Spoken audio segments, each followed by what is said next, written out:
I'm coming for all of you.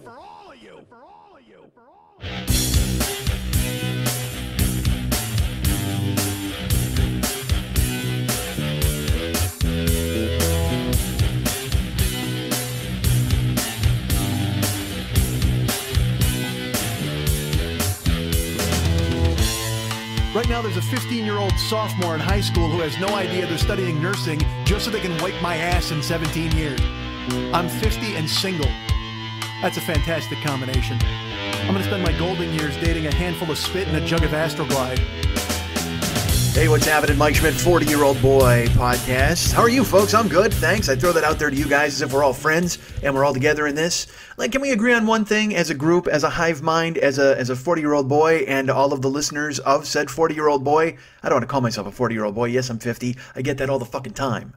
You know, it's funny. I just did the Never Not Funny show. Are you aware of that show? That's a podcast called Never Not Funny. I did it last week. Now, a lot of people are like, hey, dude, we totally want to hear you on there. Well, that's fantastic. You'll have to give them money. Because I am that important, I'm that funny, I'm that good that they've thrown me behind a paywall. I know you're thinking to yourself, well, Mike, aren't you free for the masses? Well, yes, here I am on Thursdays free for the masses, but on Mondays I am behind a paywall with my good friends at Never Not Funny.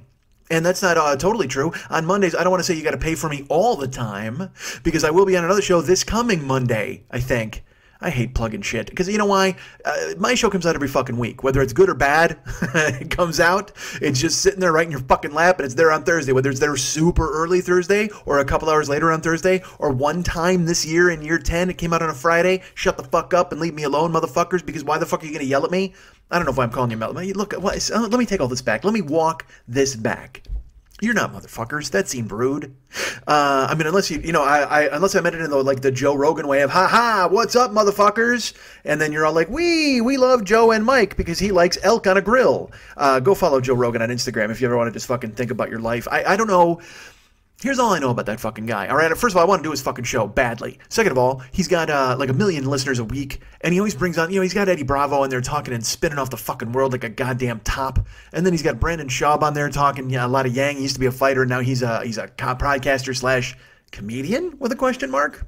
But then, he's got Red Ben on there and the Death Squad dudes, but then he's got all those like metaphysicist dudes, those dudes who hunt. He's got guys who like hide in the underbrush and shoot fucking elk in the kneecaps just to watch it breathe out. And they also kill him gently. Look, he's not a murderer. He's not an assassin. Well, maybe, I apologize. He might be an assassin. He's a meat assassin. He'll go ahead and he'll shoot those things, but he does it in a humane way.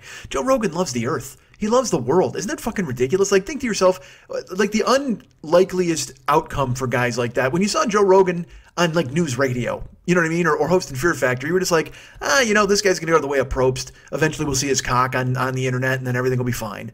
I don't know if that comes down. The appearance of Mark Probst's cock. Have you ever seen that? Or Jeff Probst? Jeff Probst's cock. Have you seen Jeff Probst's cock? That's the name of the show, by the way, is Jeff Probst's cock. Just because I like to say Probst's.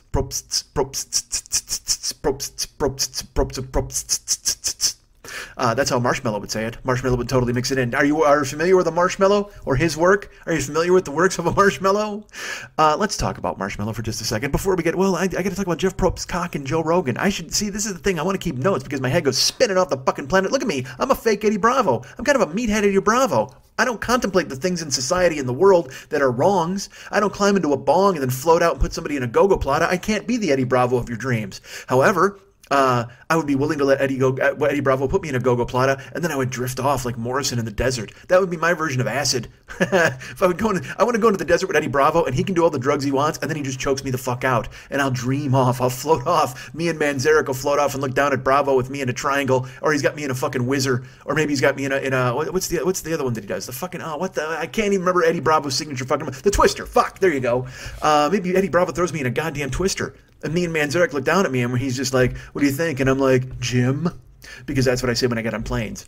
Although I haven't been on planes recently. I haven't been on planes in a while, but I'm getting on planes soon. I'm truly getting on planes soon, and then in the abstract, I'm getting on planes soon. And I know you're thinking, well, what does that mean, Mike? Well, it means I want to travel. I want to come and see you guys. I want to do shows. Here's something I'm throwing out into the ether as I yawn for some weird reason, but I powered through it. Look at that. It wasn't much of a yawn until I mentioned it. I'm going to tell you this, folks. That's right. I call you, I buzzed you all, and I call you all folks. I'm getting to fucking England this year. Damn it. I'm going. I don't give a fuck. I want to do shows. Whoa. Oh, dude, I hit my desk and my desktop lit up because I have a desktop that's probably like, what is it, about 16 by 18? I mean, it's pretty heavy. Heavy? Wide? I don't know. It's just fucking bright as fuck because then when I hit the fucking desk, it shined in my face. And granted, it's light outside. Well, it's not really light. It's just that morose kind of turn the clock back Tuesday afternoon fucking gray because fall is upon us, which is fine because somebody had stolen my fall. Who stole the soul? That's what Chuck D wanted to know. I want to know who stole my fall, but my fall has arrived because it's like 70, 71 here. Fuck, I got to remember Jeff Probst's cock and Joe Rogan. Jeff Probst's cock and Joe Rogan. And talking about Manzarek and flying. All right, so let's talk about the flying thing first. I'm going to Denver in a couple of weeks. Now, I'm not doing a show. I apologize.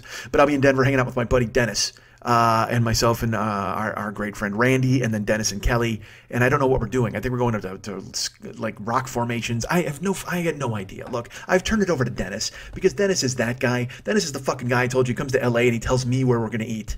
He's got a Thai place. I'm like, I've only lived here for 20 fucking years, but of course you've got a fucking Thai place we got to go to. But I will go to Denver with him and I will acquiesce. I will allow him to pick the place. Although, fuck that. You know what? I actually have a list of joints to go to in Denver. Like, there's a place that's got like it's a biscuit joint and it's got like a pulled pork biscuit that I was thinking about because I'm fat. Because I think of specific food items in certain geographic locations. How fucking horrible is that?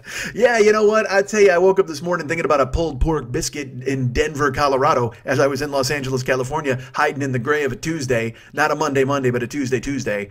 My voice sounds really good. I sound like a DJ today. I sound like Broadway Bill Lee. Go look at him on Twitter. He's the fucking best. That's one of those dudes. He's an old school DJ. And like he'll start a song and it'll be playing. And it'll be like, Tom Petty, he's ready to bring you something and take you out to the Shetty with his friend Betty. And he'll hit the post on the lyric. He's corny as fuck, but brilliant to watch. Because that used to be, well, no, fuck it. It is an art form, but it used to be something that people cared about instead of making fun of. But Broadway Bill Lee just fucking embraces it with both hands, man. Fucking, well, that'd be more like choking it. But he embraces it with both arms. How about that? He has both arms wide open. Like Creed. You know what? Broadway Bill Lee's not unlike Scott Stapp. He's the Scott Stapp of top 40. Well, not top 40.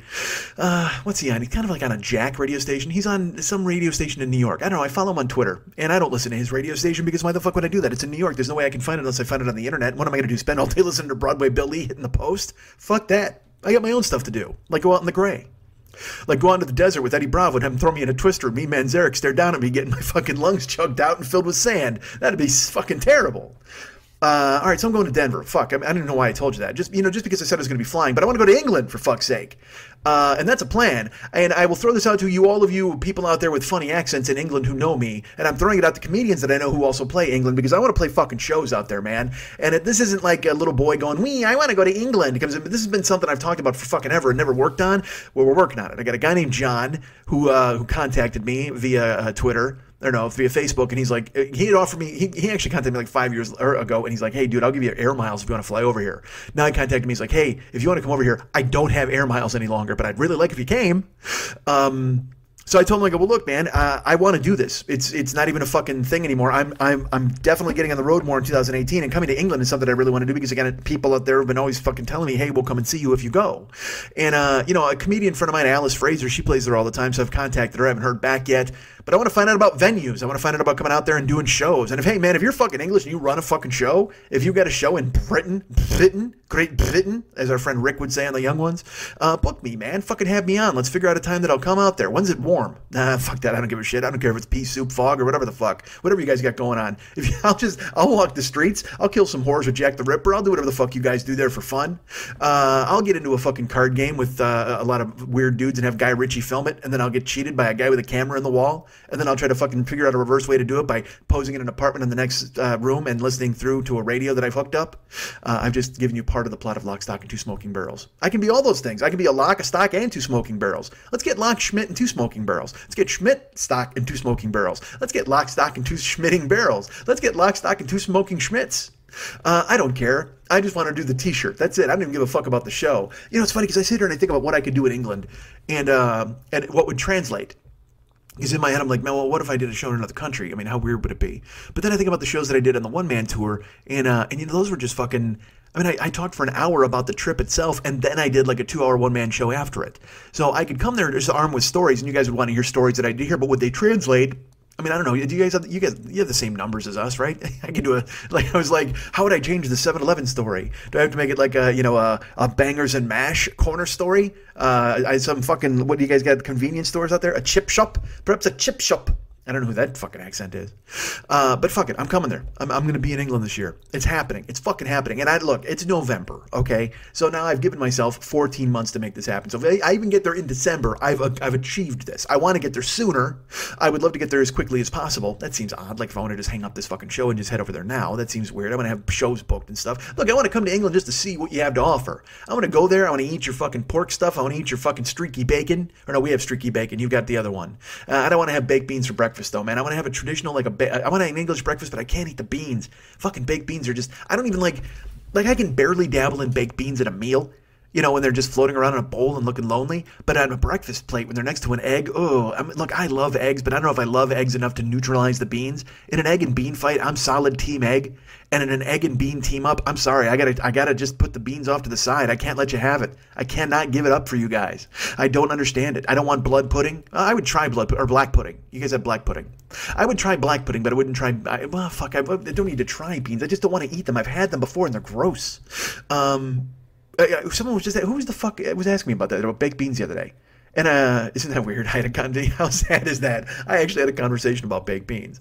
And I told the person, I go, look, man, my uncle made the best baked beans in the world when I was a kid. I loved them. And ever since then, I don't ever need to try them. Like when I was a kid, I remember pretending that I only liked Big John's beans. If you guys remember that, there was cans of beans, and there was Del Monte beans and fucking Bush's beans and whoever the fuck else, and they were all baked beans. But Big John's beans I liked, and here's why: because it was a can of beans, but then he had a hat on that you took off and you opened up and you put some special hat seasonings into your beans.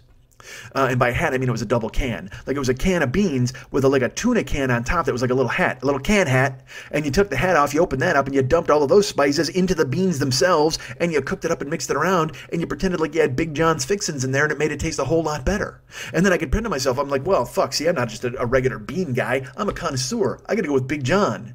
And Big John, by the way, was I think he was kind of a Native American type guy. Like if you ever look at the label, his skin was kind of off. Like, I don't know if he was just sunburned from being out in the all day chopping logs and fucking making beans. I don't know. Maybe that's how you make the fixins. Oh, what if the fixins were his own flesh? Oh, I just thought of that. How gross. What if he was in a tanning bed far too long? I was thinking Big John was rugged. What if he was instead a guy who was in a tanning bed too long, and then he peeled and he put his skin in the fixins, and that's what made the beans taste so salty and good?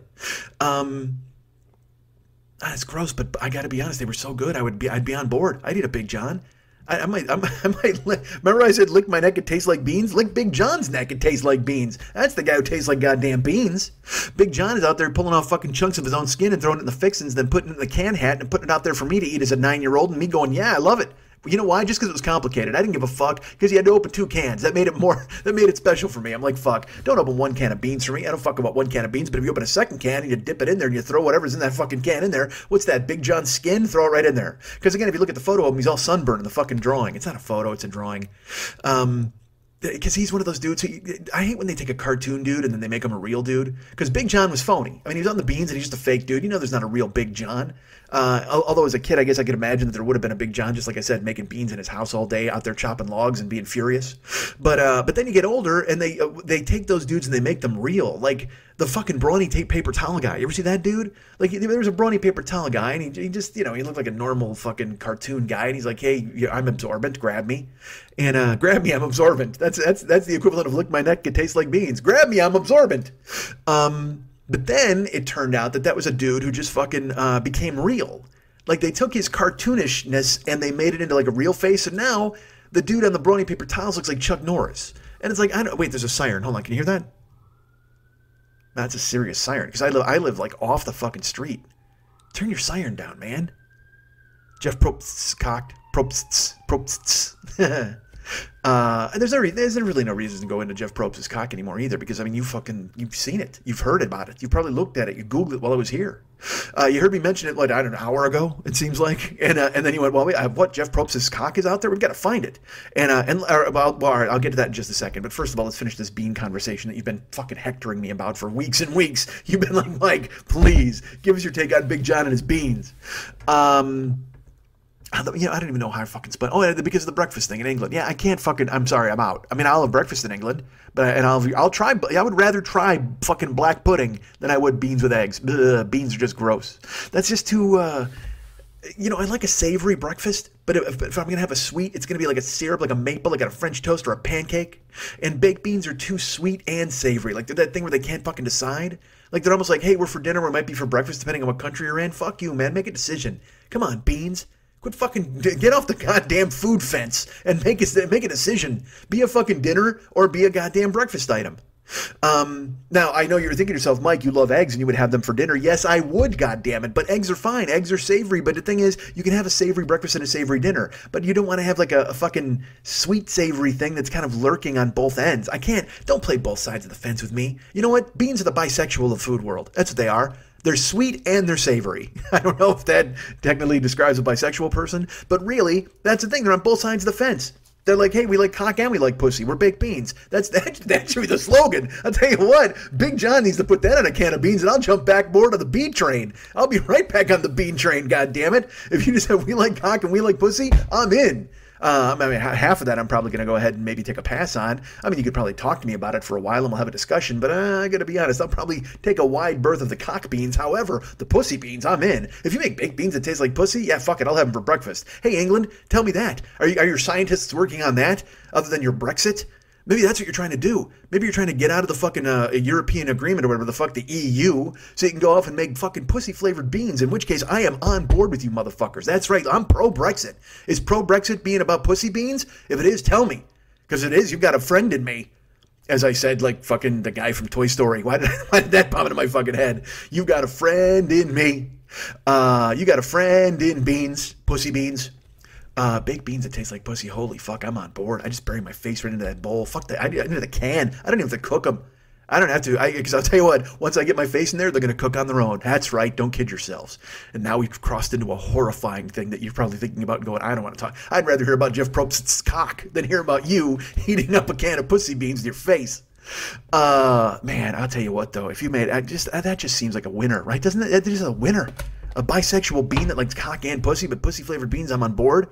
Hold on a second. I have now solved the entire problem. Big John's Beans markets themselves as like, hey, we're like pussy and cock beans, but like the bottom can with the beans, that's the pussy beans, and on the top is the cock fixins. There you go. I just snapped my fucking fingers like I had a real idea. How great was that?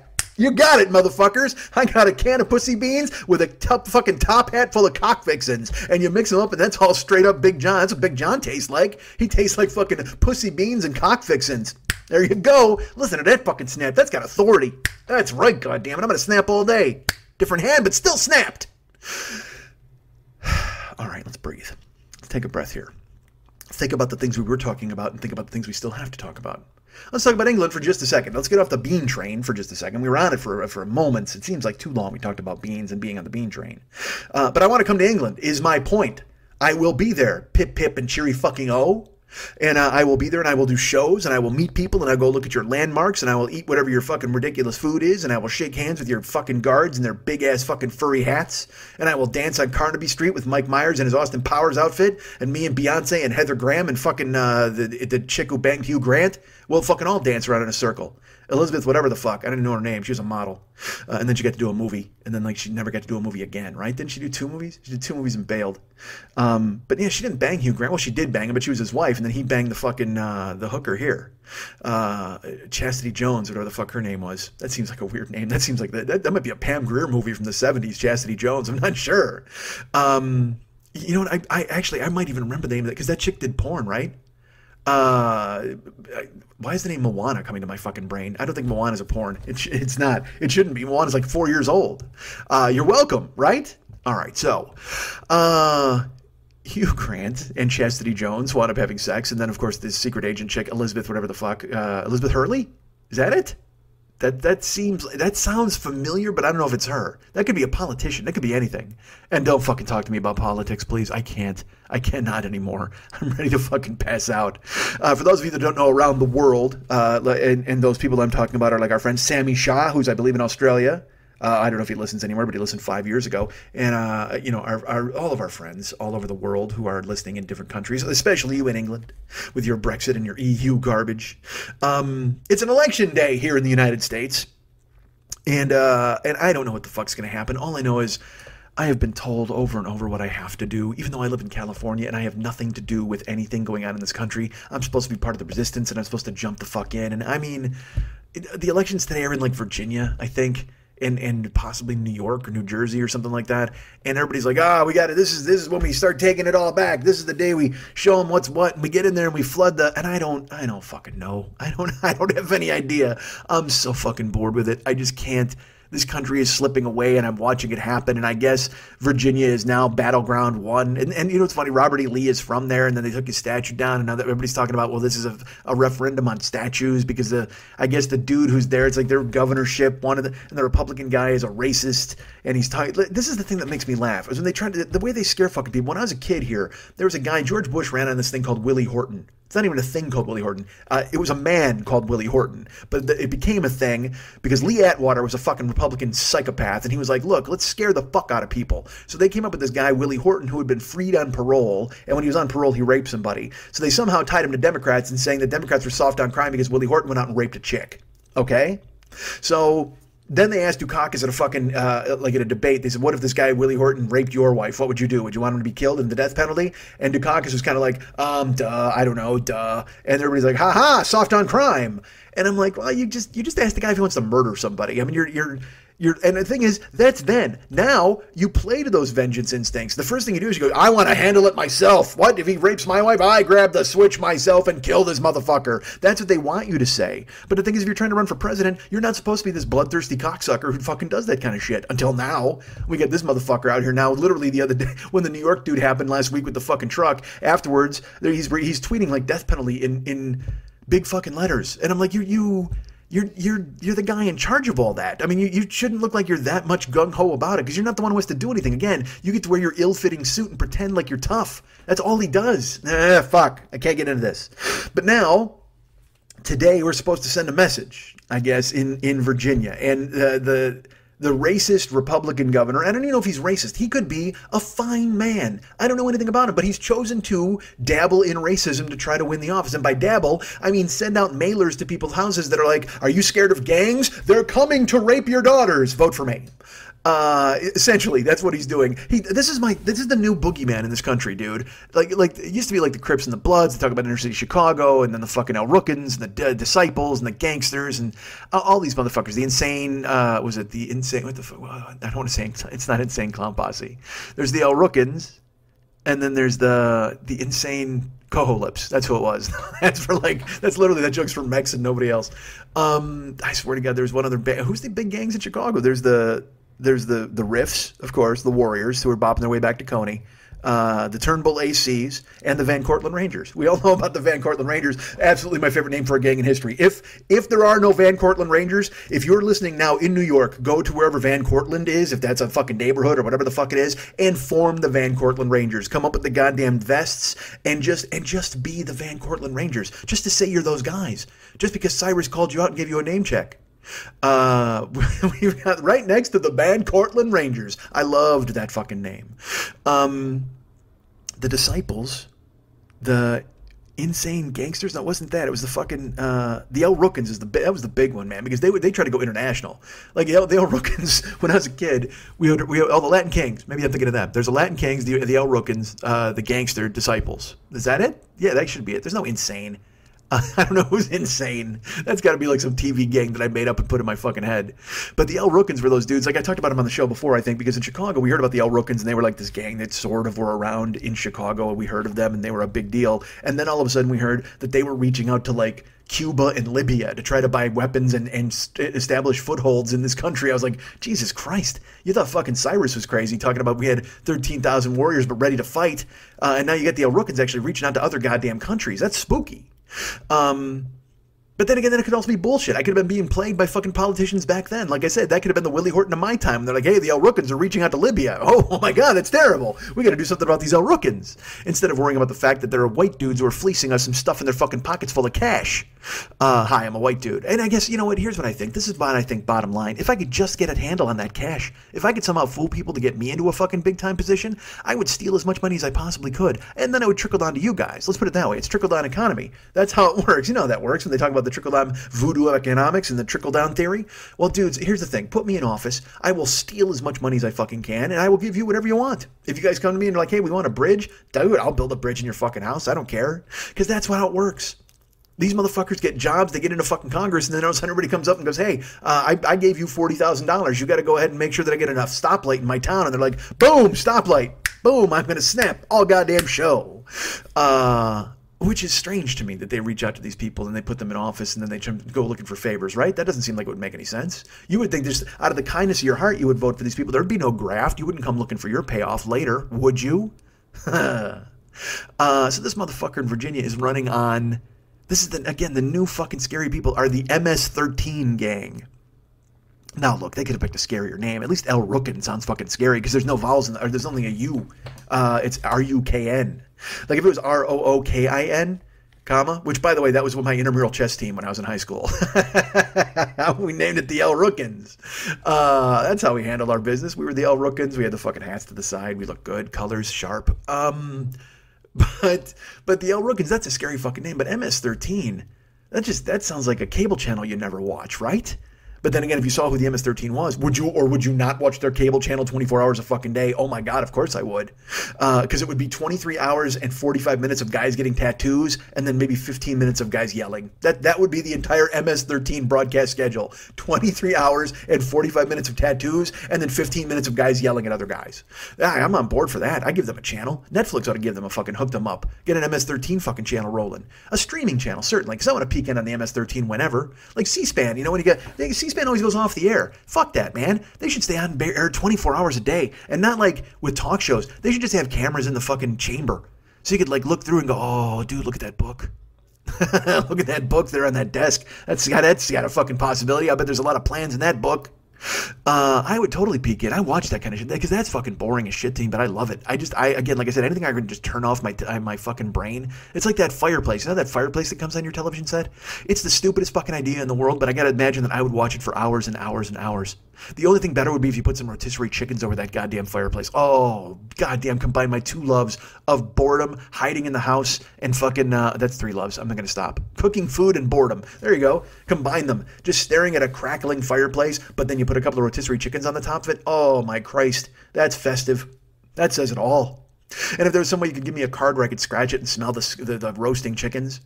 Oh, man, I like the roasting chickens. I actually saw the roasting chickens day for Smashing Pumpkins. It's not a bad show. Honestly, I got to think you got to flip that bill. You got to smash some pumpkins first before you roast your chickens. But you know what? If the roasting chickens didn't have a hit, Smashing Pumpkins did. And you know, the really weird thing was Kelly Borgen was the lead singer of Roasting Chickens. All right. Fuck. What the fuck are we talking about? Literally, the last thing I remember, we were talking about Beans and Mike Dukakis. Fuck. Hold on, that's the name of the show. Let's jot that down. Beans and Mike Dukakis. All right. I'm not writing all of Dukakis, and I hope I remember later what that is, because right now it just says Mike, Beans, and Mike. It's like a D and a bunch of squiggly lines. I better remember that later. I should have just written down the time code, probably. Or you can call me right now. Do me a favor. Hey, the phone lines are open. If you hear this, call me and tell me what the name of the show is. All right, so... England, I'm getting... Oh, the MS-13. Fuck, let's talk about them. So then they're like now the spooky guys. That's the boogeymen. That's who everybody gets scared of in this country. They're all like, boo, it's fucking awful. The scary fucking dudes. And look, I'm not saying they're not scary dudes. I mean, certainly you see the video and you think to yourself, well, those aren't some fellas that I'd like to have a picnic with. Although maybe they're fabulous cooks. They could be terrific barbecuers. I don't want to speak to the cooking skills of the MS-13. However, what if they're not bad guys? Like, I mean, what if they're really good guys? Let's talk about it that way. No, my point is, I'm sure they're fucking bad dudes. I'm sure they killed a bunch of dudes on trains or whatever the fuck. There was some video where they're surfing on trains or they're throwing people off into power lines. I don't fucking know. Okay, all I know is we're supposed to be scared of them, and they're not here. They're not a presence. They're not really a presence in our lives. The MS-13, just like Willie Horton, was one dude. The odds of him coming in and raping the guy, the Democratic nominee president for the presidential nominee's wife, were probably off the fucking chart infinitesimal. Infinitesimal? Small? Let's just go that route. Let's not do too many syllables here. But the MS-13, they're not coming to town. They're not going to ride in like the fucking posse in Blazing Saddles and fuck everything up. They're not going to do a fucking number 6 on the town. I promise you. Are they establishing a foothold in Virginia? Are they? I don't know. I'm not in Virginia. I guess I shouldn't speak to it in that kind of fashion. But really, it's just a fucking mess. It's just another thing to be scared of. When they tell us about ISIS or these fucking, there's no ISIS isn't here. There might be a couple dudes. And then everybody's like, wow, what about that dude with the fucking car in New York and he ran over a bunch of people? Well, what about the fuckstick who ventilated 80 people in fucking Vegas or 500 people? He shot 500 people, killed however many. And the dude in the fucking church in Texas. These guys are shooting people. Look, I guess my point is, be scared of everybody. It's not just MS-13. It's this, and this dude in fucking Texas, what a piece of fucking work that guy was. He showed up. I guess he beat up his wife and he fractured his kid's skull or something. And again, it's that thing where you just get bits and pieces of these stories. And I don't want to fucking know. I don't. I guess I'm supposed to educate myself and be prepared and ready and know what the fuck is happening with these guys. But this dude, he killed a bunch of people and now he's dead. And that's it. I just want to do what I can to make sure it doesn't happen again. I want to do, you show me what to sign, I'll sign it. You want to tell me what to vote, I'll vote for it. But I can't fucking educate myself without, all this weird fucking pornography about it. That's what it is. It's fucking death porn. Or they dig up his past and they talk about, he had a gun on his Facebook page and he did this and he was in the Air Force. I don't give a shit about this fucking guy's life story. He's just another fucking scumbag who went in and killed a bunch of people in a fucking church where people think they're safe. And I'm not going to speak to religion or whatever the fuck, but regardless of however you feel about it, that was a place where people felt they were safe. And this fucking dude wanders in and just rips them apart, rips a town apart. From what I heard, he killed 4% of the town or 8% of the town's population. I mean, Jesus Christ. That dude, he was a fucking smart bomb with a neck beard. That motherfucker went in there and he killed everybody for no reason. None. I got to hear he's mentally ill. And now again, the big fight starts about gun control. Mentally ill, gun control, mentally ill. Tastes great, less filling. Tastes great, less filling. Doesn't fucking matter, man. You're never going to fucking fix it. You're not going to fix it. I don't know what to do. I don't know how I spun myself into this. I was talking about the MS-13. Which again, worst cable channel you'll ever find. It's one that I'm certainly not going to watch. Unless they do it my way. 23 hours and 45 minutes of tattoos, 15 minutes of yelling. Then I'm on board. And you know who hosts all of that? Jeff Probst. With his cock. Probst. It's just Probst, but Jeff Probst. Shut up. All the wrong people are dying, man. That's my point. All the wrong people are dying in this fucking country. What is happening? This afternoon, fucking Roy Halladay dies. I sit down and do the fucking show and I see it and then I get fucking sucked into that. Look, if you don't know who Roy Halladay was, he was the kind of person you should know who he is. Okay? He's not a guy who went into a church and fucking killed everybody. He's just, and then look, he might have been a bad guy in his personal life. I hate this fucking whataboutism. Why am I even doing this shit? Fuck it. As far as I know, Roy Halladay's a pinnacle of virtue and you should fucking know about him. Seemed like a cool dude. He had a young family. He was a young guy. He's only 40 years old. He's a fucking Hall of Fame baseball pitcher. Not in the Hall of Fame yet, but certainly he should be. He was a Philly for 4 years and I think a Blue Jay for 8. I'm sorry, I should say a Blue Jay for I think 8, because I knew he was a Blue Jay, not I think he's a Blue Jay. I knew he was a Blue Jay, but I think it was like 8 years, and then he came to the Phillies for 4. And threw a no-hitter in the fucking in the playoffs. And look, I'm not saying that this guy's a hero or he's somebody that I loved, but he seemed like a good person with a good family, and he dies. Just like these people in Texas, they died. And yet all these people that are raping the country and putting out racist mailers and flipping everything on its fucking ear and just trying to profit and steal, they live. They continue to live. Why? Why? Now let's talk about Jeff Probst's cock. Look, fucking Roy Halladay's dead. It's a bummer, man. And, because he's a likable athlete. That's the thing. A lot of athletes, everybody's like, oh, we hate athletes. They take a knee. They do all this dumb shit. He was a guy that was, he seemed like a nice guy. He seemed like a perfect guy. Not perfect, but he seemed like a nice dude. And I'd much rather have him. It's like, and I don't even give a fuck if athletes are likable. Like I said, sports is a human zoo. Let them go at it. Let them fucking blow shit up and fall over one of themselves. I don't care. That's fine. But Roy Halladay seemed like a good person, at least to me. But also that's bullshit because who the fuck cares? It's like when I see people talk about MMA fighters, they're like, oh my god, I love this guy. I don't like that guy. That MMA fighter is a bad guy. It's like, what the fuck do you want? His job is punching people in the face. You want him to be a nice guy? He's not gonna be a nice fucking guy. And is it a guy you want to go ahead and have a fucking conversation with? Like I said, I like the Diaz brothers because they're fucking ridiculous. But I gotta be honest, if I had to have breakfast with the Diaz brothers, I don't think we'd have a bean conversation. I don't know what that would turn into. Be a lot of the dudes with scar tissue staring down into their oatmeal bowl while I just ask them questions about what's it like to fucking punch a guy. I mean, nobody wants to fucking have that happen. I don't want to have a fucking meal with those dudes. I don't have a beer with the Diaz brothers. They just don't look like the kind of guys who'd want to hang out with me. I don't want to prejudge them. They look like the kind of fellas I'd love to hang out with. But Halliday looked like a nice guy. But it's like I said, the reason I even bring up the fucking UFC is because this weekend there was a fight between these guys named TJ Dillashaw and Cody Garbrandt. All right, it was a bantamweight championship. And they were on the fucking Ultimate Fighter a couple of months ago. And this guy, Cody, I mean, he's the kind of dude, like when he gets punched and if he gets a cut on his face, ground beef comes out. He is a true fucking meathead. He is he's just like a meatball with a fucking fascist haircut. I mean, he's just unbelievable. And he's so unlikable. And I can't imagine anybody actually rooting for him. And then he got into the ring, and it was an entertaining fight, and I love to watch him fight. He won his last fight, and he was really good at it. But then when I watched him in this fucking thing, I'm just like, Jesus, he doesn't even seem like he's the same species as me. Like, if I would talk to that guy, he would just look at me like I was a fucking like a bug. Just because he wouldn't understand me and I wouldn't understand him, we come from different planets. Like I said, the Diaz brothers, they come from a different planet. They were raised in fucking Stockton, California. They're fighting for their fucking crusts of bread. I'm just a fucking privileged, goofy white idiot tripping back and forth between careers here and there and lucky enough to be able to talk and salvage something out of my goddamn life.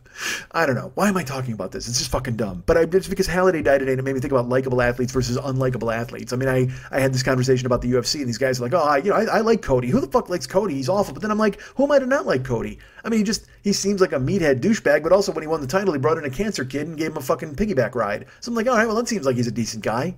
So maybe he's a guy who is sort of nice, but he plays the role, but he's also got neck tattoos that would make you just blush. But, I think what I'm trying to get around here is that Cody Garbrandt is in MS-13. He's the MS-13 of the UFC.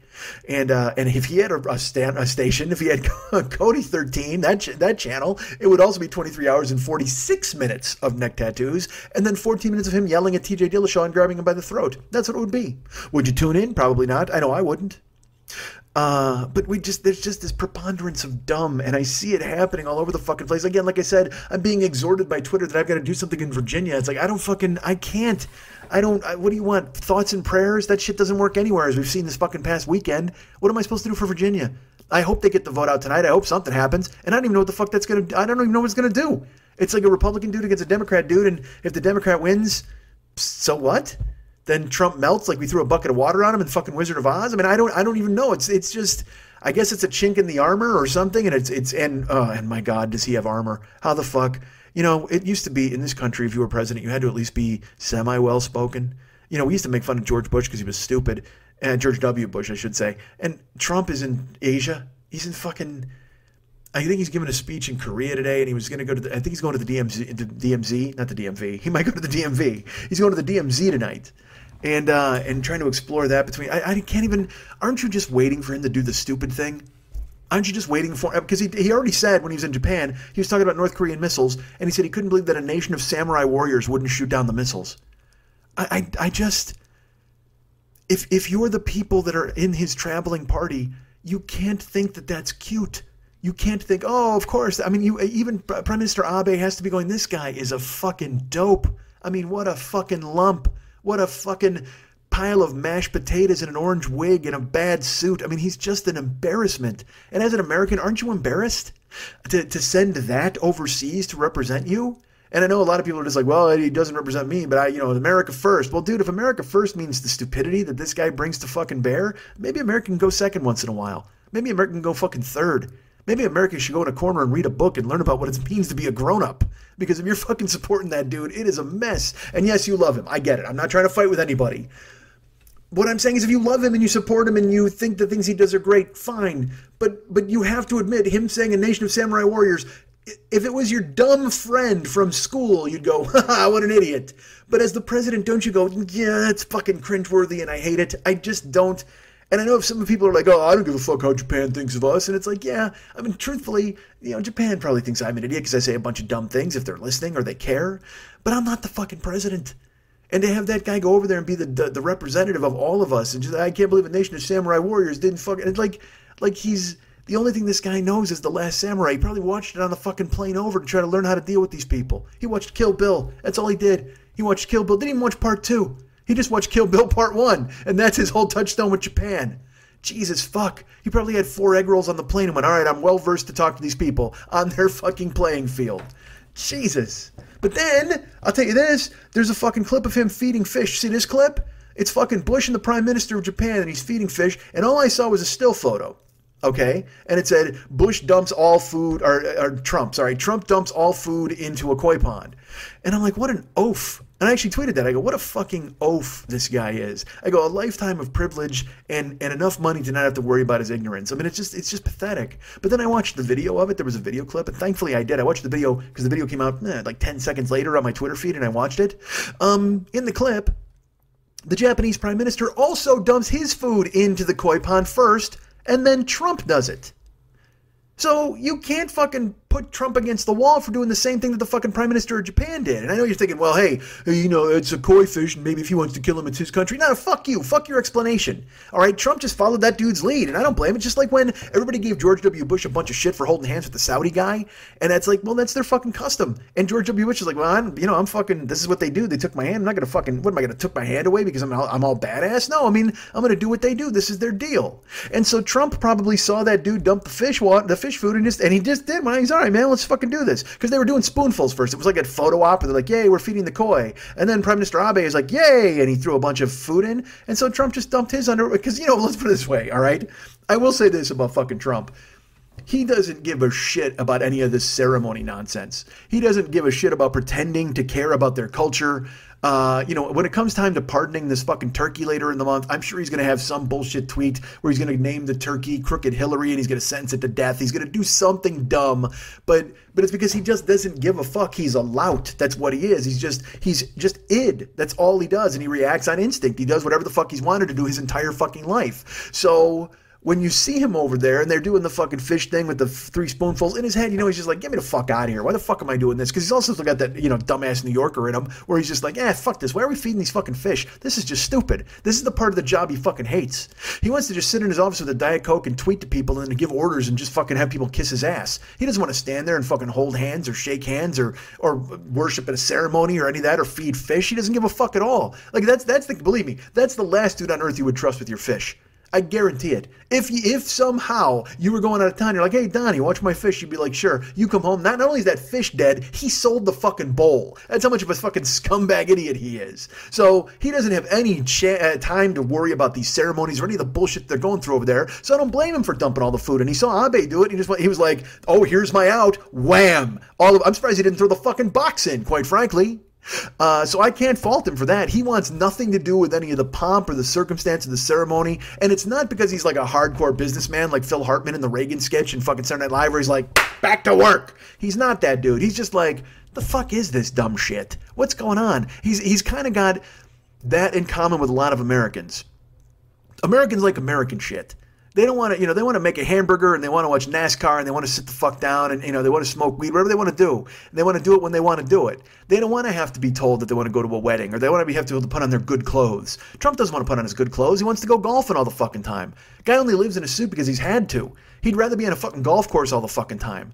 And you know what? I have that in common with him. I don't want to wear any good clothes. And we all do. That's an American trait. You know, a lot of us were like, fuck, I don't want to go to that fucking wedding. I don't want to go to that thing. Well, he's the one who's never had to. He doesn't have to fucking do it. And so half the time he's like, I don't want to go feed these fucking fish with this guy. But then he saw his chance and that guy dumped the food. He's like, fuck it, bam, let's get out of here. So I got to respect that. And I had to erase my tweet immediately because it's like, look, he does enough dumb shit, all right? You don't have to try to make him look stupid with a thing that he did that the other fucking guy did first. All he did was echo what the fucking prime minister did. You don't have to fucking jump Trump's shit for doing the same thing that Prime Minister Abe did. Again, like I said, eventually he'll do something stupid and you can take him to fucking task for it. I mean, the bullshit thing about the samurai warriors, I heard that for like an hour and then it went away. That would have been front page fucking news. Any other president, they would have talked about it forever. Other countries would have been like solemnly nodding and going, what do we do about this guy? But instead, that's what's so dangerous for us now having this guy running the show. The world has lowered their expectations of us. Just like we've lowered our expectations of him, the world has lowered their expectations of us as a nation regarding leading the free world or any of that stuff. They're just like, well, that fucking guy's over there. As long as he's there, nothing's going to get done. They're going to do this dumb shit all the time. And so then they look at us differently. And the funny thing is, Trump will say his election was a reaction to us being judged harshly by the rest of the world, when in reality, we are now being judged harshly by the rest of the world because of his election. Like it's a weird, fuck. I didn't want to talk about this shit. I wanted to talk about Roy Halladay and baked beans. That was what my whole fucking life was about. And Ric Flair. That's what I wanted to talk about because fucking Ric Flair is on tonight and I'm so excited. There's a 30 for 30 on Ric Flair. Do you know what Ric Flair is?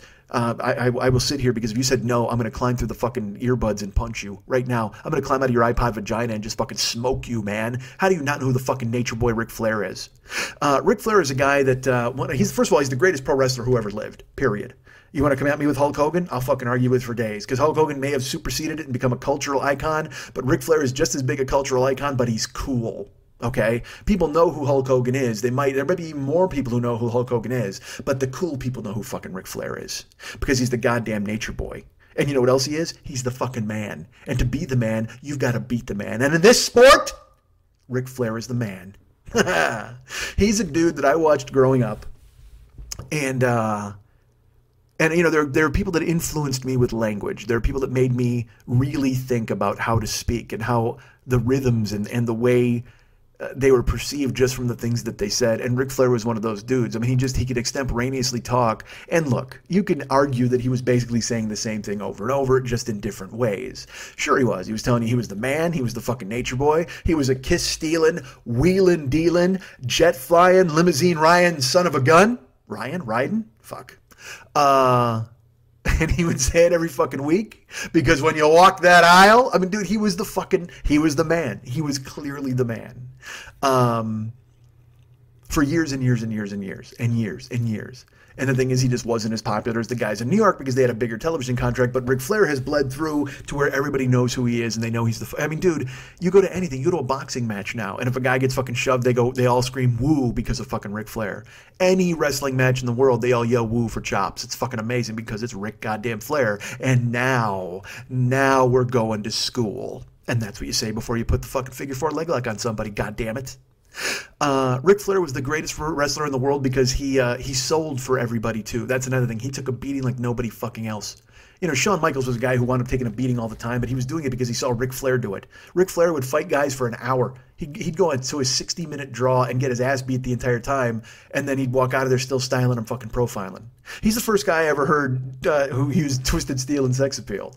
He was like 245 pounds of Twisted Steel and sex appeal. And this is the thing is, he played the chicken shit heel, which is that's a wrestling term. That means like he's the guy you want to see get beat up because he comes in talking like a pretty boy and then he gets annihilated. But also at the same fucking time, he was fucking wrecked. I mean, fucking Ric Flair was built, dude. He would fly. I remember one time he took his fucking shirt off on TBS. He was in a suit, and he couldn't stop putting those gaiters up and down. I'll tell you what, those shoes cost more than your house. See, this is the kind of shit he would say all the time, and it drove me fucking crazy. He called himself Space Mountain. And here's my favorite thing. Have you ever seen the old clips of Ric Flair when he's doing an interview and he talks about riding Space Mountain and he talks about all you ladies out there in Atlanta, Georgia, and they'll cut to the audience and they will show you either a 12-year-old girl who has no idea what he's talking about when he means Space Mountain, or they will show you a 75-year-old woman who doesn't have any interest in Ric Flair because her uterus is completely dried up. I mean, it's the camera guy playing a goof, I think, on Flair. I don't know why the fuck they would do it, but anytime he would give an interview on TBS, they would cut into the audience, and he would talk about, oh, you beautiful ladies out there, you want to ride Space Mountain? And they would show a 12-year-old girl. And I'm like, what are you doing? Why are you doing this? It's even creepier now, because at the time, you kind of went, well, that's weird. But now you think about it, you're like, holy fuck, especially now with all the fucking shit coming out that everybody's like rolling around on 14-year-old boys and stuff. Fucking Spacey, what are you doing? And now all these other dudes are coming out with stories about Spacey, grabbing their crotch and fucking reading him a book and asking him a story and pulling his dick out and just like, oh, man, I think I talked about it last week. I don't even know why is that even the way to get laid? That's the thing. I mean, I guess the predator gets off on being that person who fucking bullies people and scares them into being that person who fucking falls for it, or at least having the power of pushing people around. But when I hear that clip of Weinstein or I read about the approaches of these guys, fucking Dustin Hoffman, did you read that? Dustin Hoffman, I touched on it last week, but then I happened to read the transcript of the shit that he said where he's like, I want a hard-boiled egg and a soft-boiled clitoris? What the fuck are you doing? Well, I mean, I know that he is a guy, because let's put it this way, my brother met him. We delivered him food once from Barbecue House. And Lenny met him and hung out, and he gave him a t-shirt. And Lenny said he was a real dry jokester guy. Like, he said kind of silly jokes, but, you know, almost like uncle jokes or dad jokes. Like he was saying this, because, again, he's fucking 80,000 years old. But at the time that he did this thing, he was probably 50. So, again, to him, that's like what an uncle or dad joke version of sexual harassment is. I want a hard-boiled egg and a soft-boiled clitoris. Now, the horror of it comes in when he's talking to a 17-year-old girl who actually was in the audience at TBS getting a camera thrown on her for fucking Ric Flair. And then she said, I can't take this anymore. I got to go to New York and work on a fucking set. And then, sure enough, Dustin Hoffman harasses her. And then she went to England to work for Kevin Spacey's Shakespearean company. And look what the fuck happened there. Nothing, because Spacey didn't want her. He wants dudes. So she finally found peace. Man, that's the thing I don't understand. The hard-boiled egg, soft-boiled clitoris, like, it's not even funny. It's not even a good sexual harass thing. It's not even sexy, or it wouldn't get you laid. I know it's just a way to make people uncomfortable and make them sort of, just to be gross. It's just a gross dad-uncle thing. It's like when like I said, when my uncle would feed us blue cheese right out of the package. And that's not a euphemism. He literally would have blue cheese, and he would cut off hunks of it and go, hey, here, try this. And you'd bite it, and you'd make a face, and he'd laugh at you because he's your uncle. That's what he does. That's why uncles were put on this earth. To be named Pudge, and then to feed you that fucking, and to make good beans, and then to feed you fucking blue cheese. That was it. My Uncle John was here to feed you blue cheese, laugh at you, and then make you great beans. And then my Uncle Pudge was here to be named Uncle Pudge. That was it. And to slick his hair back in a weird fucking pompadour. And wear fucking the same brown pants and brown shirt every goddamn holiday. But to be fucking awesome. My Uncle Pudge was awesome. But he was still an uncle, so he was befallen to dumb things, like fucking getting your nose. You know what? My Uncle Pudge is dead. Unfortunately, I think he still has my nose in his pocket. That's fucking horrifying. Do you know why that scars me as a man? I'm 50 years old. I know somewhere in a grave in Lombard, Illinois, my nose lurks, waiting for me to reclaim it. The lonely grave of Mike Schmidt's nose. That's what fucking Trump watched on the plane on the way over to fucking Japan. All right, fuck. Here's the thing. Ric Flair is on tonight, and I'm very excited about it because he's the fucking man. And to be the man, you've got to beat the man. But here's the thing. This show is about all of Ric Flair's, not only his triumphs, I think, but from the clips that I've seen, it's about Ric Flair's weaknesses. It's about Ric Flair being a guy who, how do I put this? Believed his own hype and the hype that he created for himself. Now, look, I'm not saying the guy didn't live the life. Apparently, from what he claims, he slept probably with like 10,000 women. Although, here's my favorite question. They asked him about that. I saw an interview with him. It was in a fucking newspaper in Atlanta, I think. And he's like, there are like 10,000 women. And he's like, well, my math could be off. Could be like 8,500. Look, man, you are pulling a lot of pussy if you fucking can get off by a factor of 1,500. Holy shit. I'll tell you, I mean, I've recently become familiar with the term body count. I don't know if that's a millennial thing, but that's now what people are calling it. I guess your sexual history is your body count, because I've seen a lot of like female comedians saying, decrying the fact that their body count matters when in reality men's body count shouldn't matter, but you judge women on this body. I'm just like, all right, well, body count, this is how old I am. Body count was Ice-T's band. That's how fucking old I was. Or old I am, but sure enough, I guess it's a thing to indicate your history of sexual partners. But Ric Flair's body count was 10,000. And then he said, well, I could be off, could be 8,500. I love just that answer. That's pure Ric fucking Flair. Although I wish he would have been up. He would have gone up. You know, my math could be off, could be 11,500. Go up 1,500 instead of taking the 1,500 off the top. But you think about, again, whatever. They did those, it's what fucking Wilt Chamberlain talked about this, and he was going to have the fucking all the ladies and shit. If you sit down and really do the math on it, it doesn't work. But who fucking cares? I don't care. That's the point, is Ric Flair is a guy who, he tells these stories. Again, he supposedly banged Halle Berry. All this nonsense. You can ride Space Mountain all night long. Now look, do I think some of it is true? Absolutely. Do I think he was banging everybody all over the place and drinking people under the table and living that fucking life? I think he was. And that's one of the reasons why he almost died twice this year. That's one of the reasons why he lost 43 pounds in 2 weeks in the hospital, as they did all these fucking surgeries on him and he almost bled the fuck out and he lost 2 weeks of his life. I've seen all of this in the run up to the goddamn special. You know, and this is a guy he's lived a fucking crazy ass life. But this is the thing, the show, he's promoting it in a way where he's bragging about it. I mean, again, I haven't seen it, so I don't know the full tone of it. I've only seen like trailers from it, and I know that there's a clip of Triple H, a clip of Shawn Michaels, and there's these clips of people, and they're saying basically that Ric Flair is a danger to himself because he believes his own stories, and because of that, he doesn't know who he really is. There was a clip, I think it's Triple H who goes, you know, Ric Flair is not real. Richard Fliehr is. But unfortunately, Ric Flair doesn't know who Richard Fliehr is. And cut to, like I said, on Instagram, and there's Ric Flair saying, hey, check me out, styling and profiling on ESPN tonight. Well, dude, I don't know how much styling and profiling you're doing if all your friends are telling you you're a myth and a liar. That doesn't seem like a lot of styling. Might be profiling, but I don't know if it's a lot of styling. So I have high hopes for the show, but I also don't know. I'm worried. I wonder. I'm not sure exactly what they're going to do with it. I'm hoping it's a celebration of him and who he is, because he is the fucking best. I mean, he was, now he's older, obviously, but it doesn't matter. He's a fucking legend. He was a legend then. I mean, growing up watching him, here's the thing. I only saw him live once. I only got to see him live one fucking time, because Ric Flair and the NWA operated mainly in the South, Atlanta, Charlotte, places like that. We had the AWA in the Midwest, and the WWF was in the East. But then the WWF went national, so they started to come into Chicago, so I got to see them and the AWA, but I never got to see Flair until AWA and NWA realized, fuck, the WWF is kicking our ass. We need to team up here and try to do something to kind of blunt the momentum in certain markets.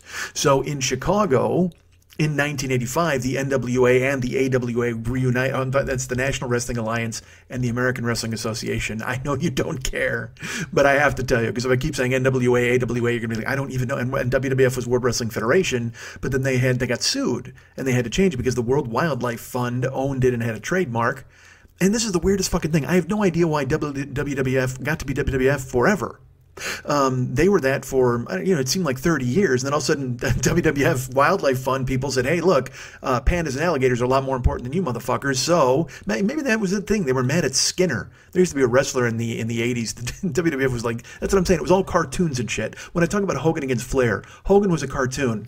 Hogan appealed to kids. Flair was like an adult. And even at 15 and 16, I preferred the adult approach than some little kid guy, say your prayers, train, and eat your vitamins. I'd much rather have a guy telling me about his fucking $700 shoes and the fact that he was banging chicks all night long. That was more appealing than a muscle dude going, yeah, say your prayers and eat your vitamins. Fuck all that. I don't even know what vodka is at 15, but I know for fucking that's going to be better than vitamins and fucking milk, because look at Ric Flair. So the NWA and the AWA, WWF. Oh yeah, now they became World Wrestling Entertainment. So they're now WWE, and I don't know why I'm even giving you this weird history lesson. But the NWA and the AWA were getting fucked by Vince McMahon and the WWF, who went national, because there used to be this big respectable thing where everybody had territories. NWA had, Kansas City and areas like that, and then further south, the AWA had the Midwest, Minnesota, Chicago. Jesus Christ, I can't believe I'm teaching you about wrestling and fucking racketeering.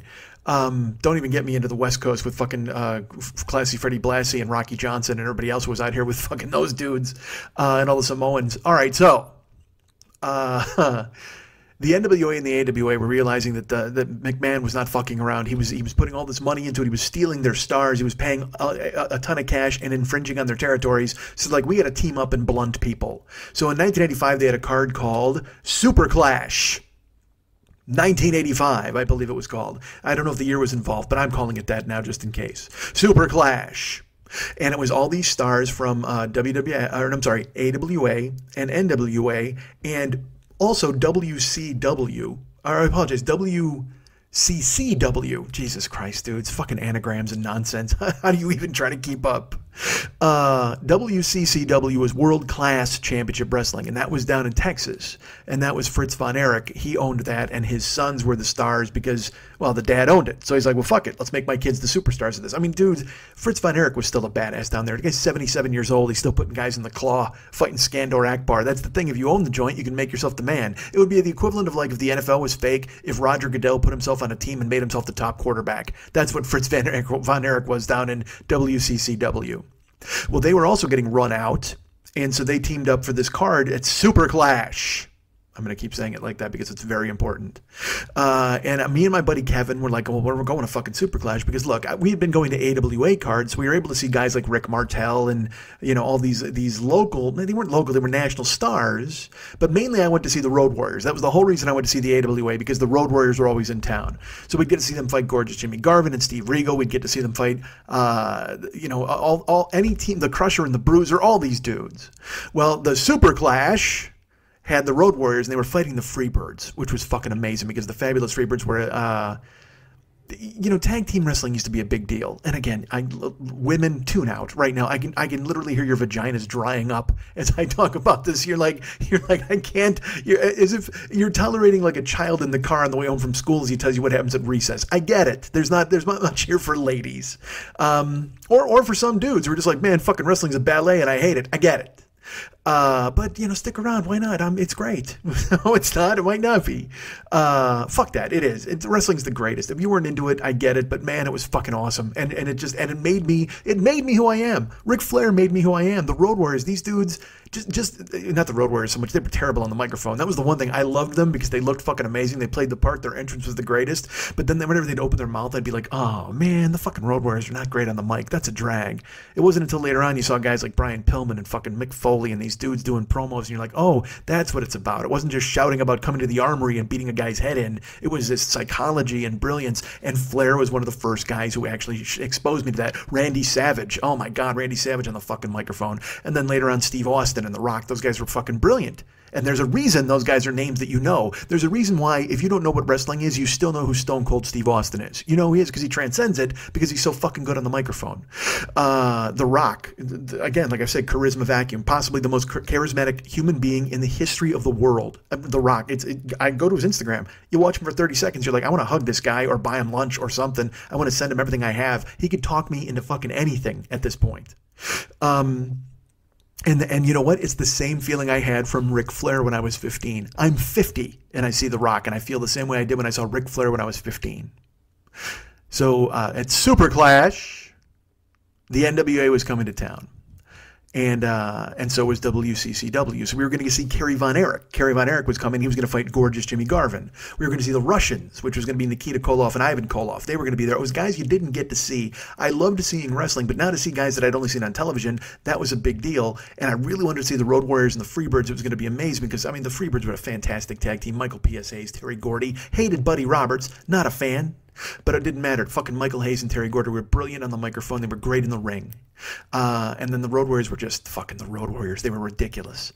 But Ric Flair was coming to Super Clash. Ric Flair was coming to Chicago. And I couldn't wait. Kevin and I are like, well, fuck this. We're going to see Flair. I mean, look, at the Road Warriors, I got to see them once a month. That was fine with me, and I loved it. But I wanted to see them fight the Freebirds. And Comiskey Park, this huge outdoor area, arena, I should say. How did I fuck up area and arena in my head? I left an N out in my head. How did I fucking lose a consonant from brain to mouth? Super Clash. That'll be the way we reset our position all the time. But we wanted to see fucking Flair. And I wanted to see the Road Warriors and the Freebirds too, but Flair, fucking Flair, to see him live. So we got there, and it was in the fall. I forget when the fucking September, possibly October, maybe, because it was fucking freezing, and it was in Comiskey Park. So there's like 20,000 people there, but they got the ring out on the pitcher's mound. So they had seats on the field around the ring, and we couldn't afford those, but we sat pretty close. We still sat in the seats themselves. And like I said, there was a bunch of mix. It was a mix of a bunch of dudes from the AWA. But then they would bring in these dudes who were from out of, like I said, that we weren't used to seeing, like these Japanese dudes. I think Tenryu was there. He's a famous Japanese wrestler, and Giant Baba was there, and they teamed up to fight. Like Harley Race was in town. Harley Race was a longtime NWA champion, just a fucking general badass. There was a midget match. I mean, it was one of those things where they just threw the fucking whole kitchen sink at you, man. It was fucking crazy. Mil Mascaras was there. If you don't know who that is, he's got one of the coolest ass wrestling. He's a luchador, but not really. I don't even know if it was the same Mil Mascaras. It was one of those things where it was a guy under a mask with this unbelievable body, and then it seemed like he was around for 40 years, but he never changed. Like, they always found a new Mil Mascaras, and they just shuttled him in under the mask. But his mask was fucking gorgeous. But he fought. And there was a women's match. There was all sorts of crazy shit. But the Russians were going to be there. Kerry Von Erich against Jimmy Garvin, like I said. The fucking Road Warriors. Kamala, the Ugandan giant, was in town. And he was fighting this huge fucking slob named Jerry the Crusher Blackwell, who was like, goddamn, I hated him. Once they turned the Road Warriors face... Because like I said, remember I said Flair's a chicken shit heel? That means he's a bad guy. You want to see him get beat up? Well, the Road Warriors were bad guys initially, but then everybody loved them so much they turned them fucking face. So then they team him up with guys like Dusty Rhodes, who was a genius, but not exactly the guy I wanted to see with the fucking Road Warriors. I rooted for the bad guys. That's what I did. And Crusher Blackwell was this dude... He was a monster. I mean, he must have weighed, and this sounds so weird. He weighed like 480 pounds. And I was like, oh my God, this guy's a fucking, look at him. He's disgusting. I weighed 505 pounds at one time in my life. So how the fuck can I call out Crusher Blackwell? I was Crusher fucking Blackwell. And except I didn't have the guts to get into a ring with a fucking unitard on or whatever the fuck he wore. Because he did. He wore this, it was this black suit, but he was just round. Oh my God. He looked like, you ever see like a baseball mascot, like that giant fucking just fat, big around, but there's a skinny guy in it? There was no skinny guy inside of Crusher Blackwell, unless he was hiding in his belly. Because he looked like the fucking fat bastard character from Michael Myers in Austin Powers. Michael Myers getting name checked a lot in this show. Well, it's close to Halloween. Wrong Michael Myers. So fucking...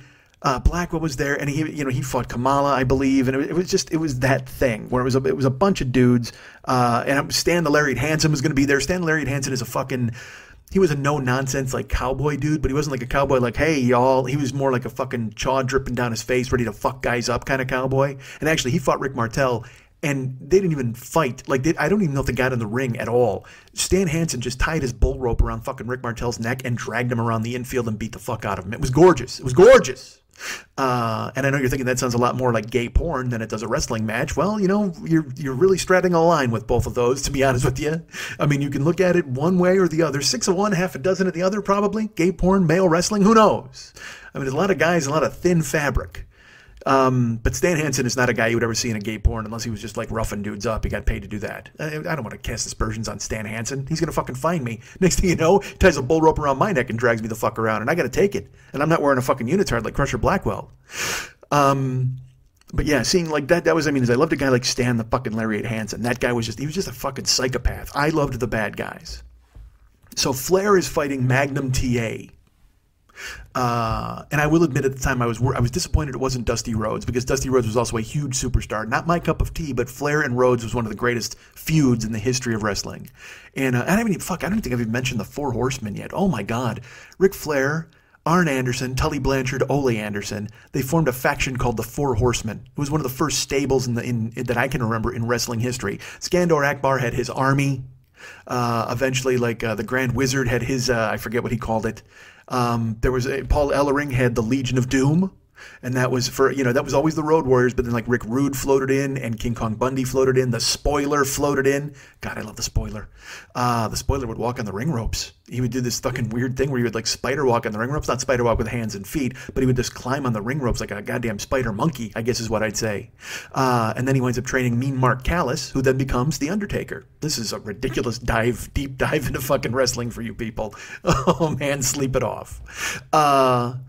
But goddamn, I wanted to be there to see fucking Flair. I was so excited. But he's fighting Magnum TA. I can deal with that, because at the time, Magnum TA was this up-and-coming dude. And he had been getting a lot of grooming. He was going to be one of the next big stars. And he was in shape, whatever, and he could fight and go at it in the ring with Flair. But he was boring. He was a dude, he wore a motorcycle vest. He came to the ring. He had no charisma whatsoever. I don't know what the fuck they saw in him, but they did. They gave him the keys to the kingdom. And they had him challenge Ric Flair at Super Clash.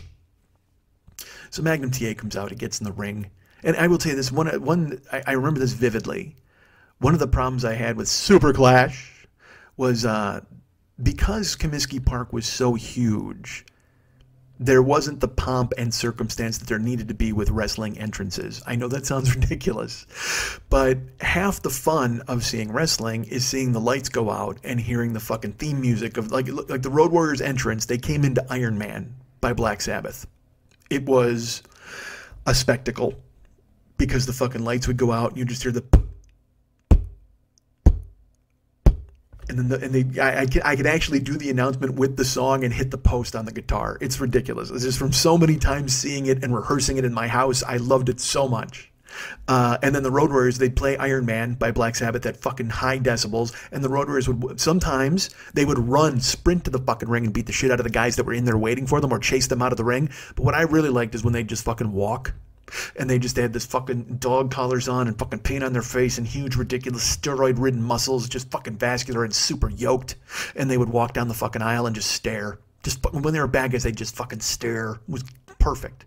And it was before they went to WWF, because then when they went to WWF, they had fucking spiky shoulder pads and gimmicky bullshit. Nah, dude, when they were just fucking dog collars and meanness, that was the fucking best era of the Road Warriors, for fuck's sake. That feud with the Freebirds, for me, that's peak Road Warriors. The feud with the Russians, they became faces. After they made them faces, it wasn't the thing. And the feud with the Freebirds, they were faces, but they were still working and functioning as heels. You, Jesus, don't care. And I don't mean to keep telling you don't care. I know you care. You love it. You want to hear me talk. Well, you don't love it. That seems. Why do I go the other way? A second ago, you didn't care. Now you love it? Again, 6 of 1. But I would love it. I would just, when they would come to the ring, and that was the whole thing, the spectacle, the song, the smoke, the explosions, the bombs, whatever the fuck. And we didn't get a lot of that in the AWA. WWF really pioneered all the explosions and the theme songs and the music, and it really came into its own later in the 2000s during the Attitude Era and stuff. You know, Jericho with the Millennium Countdown Clock and The Rock in the ring waiting for him. I don't know if I've ever heard a huger pop than I did for Jericho arriving when the Millennium Clock ran out. If you don't know who that is, Chris Jericho, that's another show. I'll explain that later, because right now we're talking about Super Clash. There was not enough pomp and circumstance in Comiskey Park. There wasn't enough because it was an open-air stadium, so the music couldn't resonate, and it just sounded like they were playing it through a boombox speaker into the PA system was not built to hold it the way it should. The Freebirds also had a fantastic song. They actually recorded their own theme song. The Freebirds had a song called Bad Street. That was what they came into, Bad Street USA. And baddest street in the whole USA. Bad street, nasty and hot. The further down the block you went, the badder it got. And they sang it themselves. Michael Hayes, fake rock star / wrestler, but goddamn, that song was the greatest. When you would hear the goddamn, I loved it. I think I would pay $100 for a really good copy of Bad Street USA right now. If you have it, don't send it to me because I'm not sending you $100. But goddamn, do I want it? Send it to me because you love me.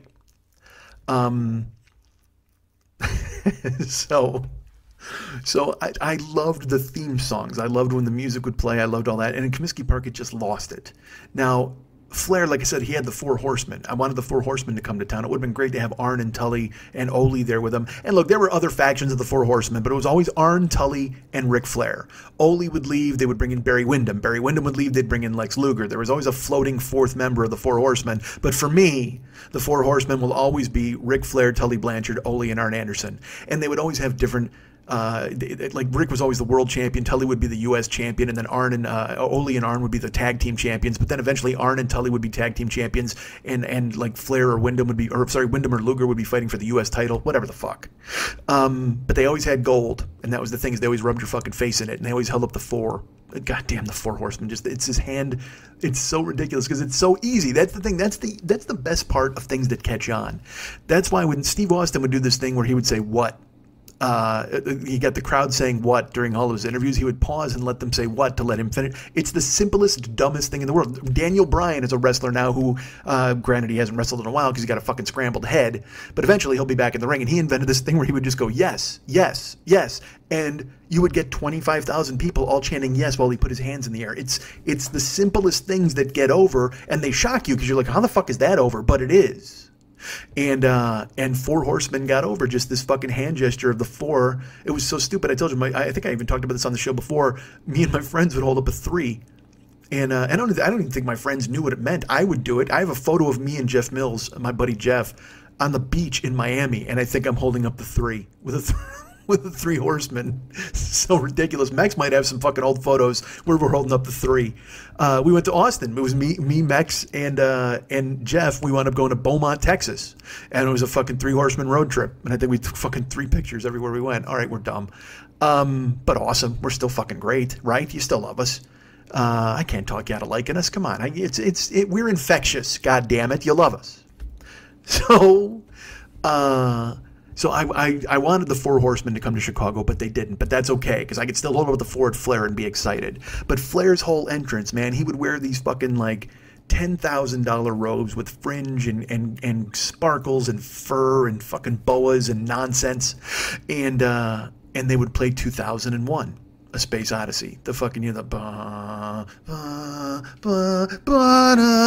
and he would walk out and just stand there while it played. It was just like Elvis's entrance. I mean, that's who Ric Flair was. He was basically this weird combination of Elvis and a tough guy. And look, I know you're going to say, well, look, Elvis knew karate. Of course he did. God, what if Elvis fought Ric Flair? Oh my God, how perfect would that be? Elvis and Ric Flair, because I'll tell you what, Ric Flair would still make Elvis look great. That's what he did. Like I said, he would sell for anybody. He could take Elvis in a 60-minute match to a draw and still make Elvis look like a fucking 5-star worker. That's what he'd do. Elvis Presley and his gi. Oh man, how did this not happen? If Elvis hadn't died, he would have been at Super Clash 8 years later. Why didn't you hold out for 8 more years? I'll tell you what, 8 more years later, Elvis would have been in a black unitard like fucking Jerry Blackwell. Fuck a gi. He would have been looking like Elvis the Crusher Presley with a huge fucking fat gut. But Flair still would have made him look amazing. So at Super Clash, I don't even think they played 2001. Like I remember it might have come out like in this weird tinny noise, but I just remember we're in the ring or not in the ring, we're in the fucking stands, and the wrestlers would just emerge. They would come out of the dugout.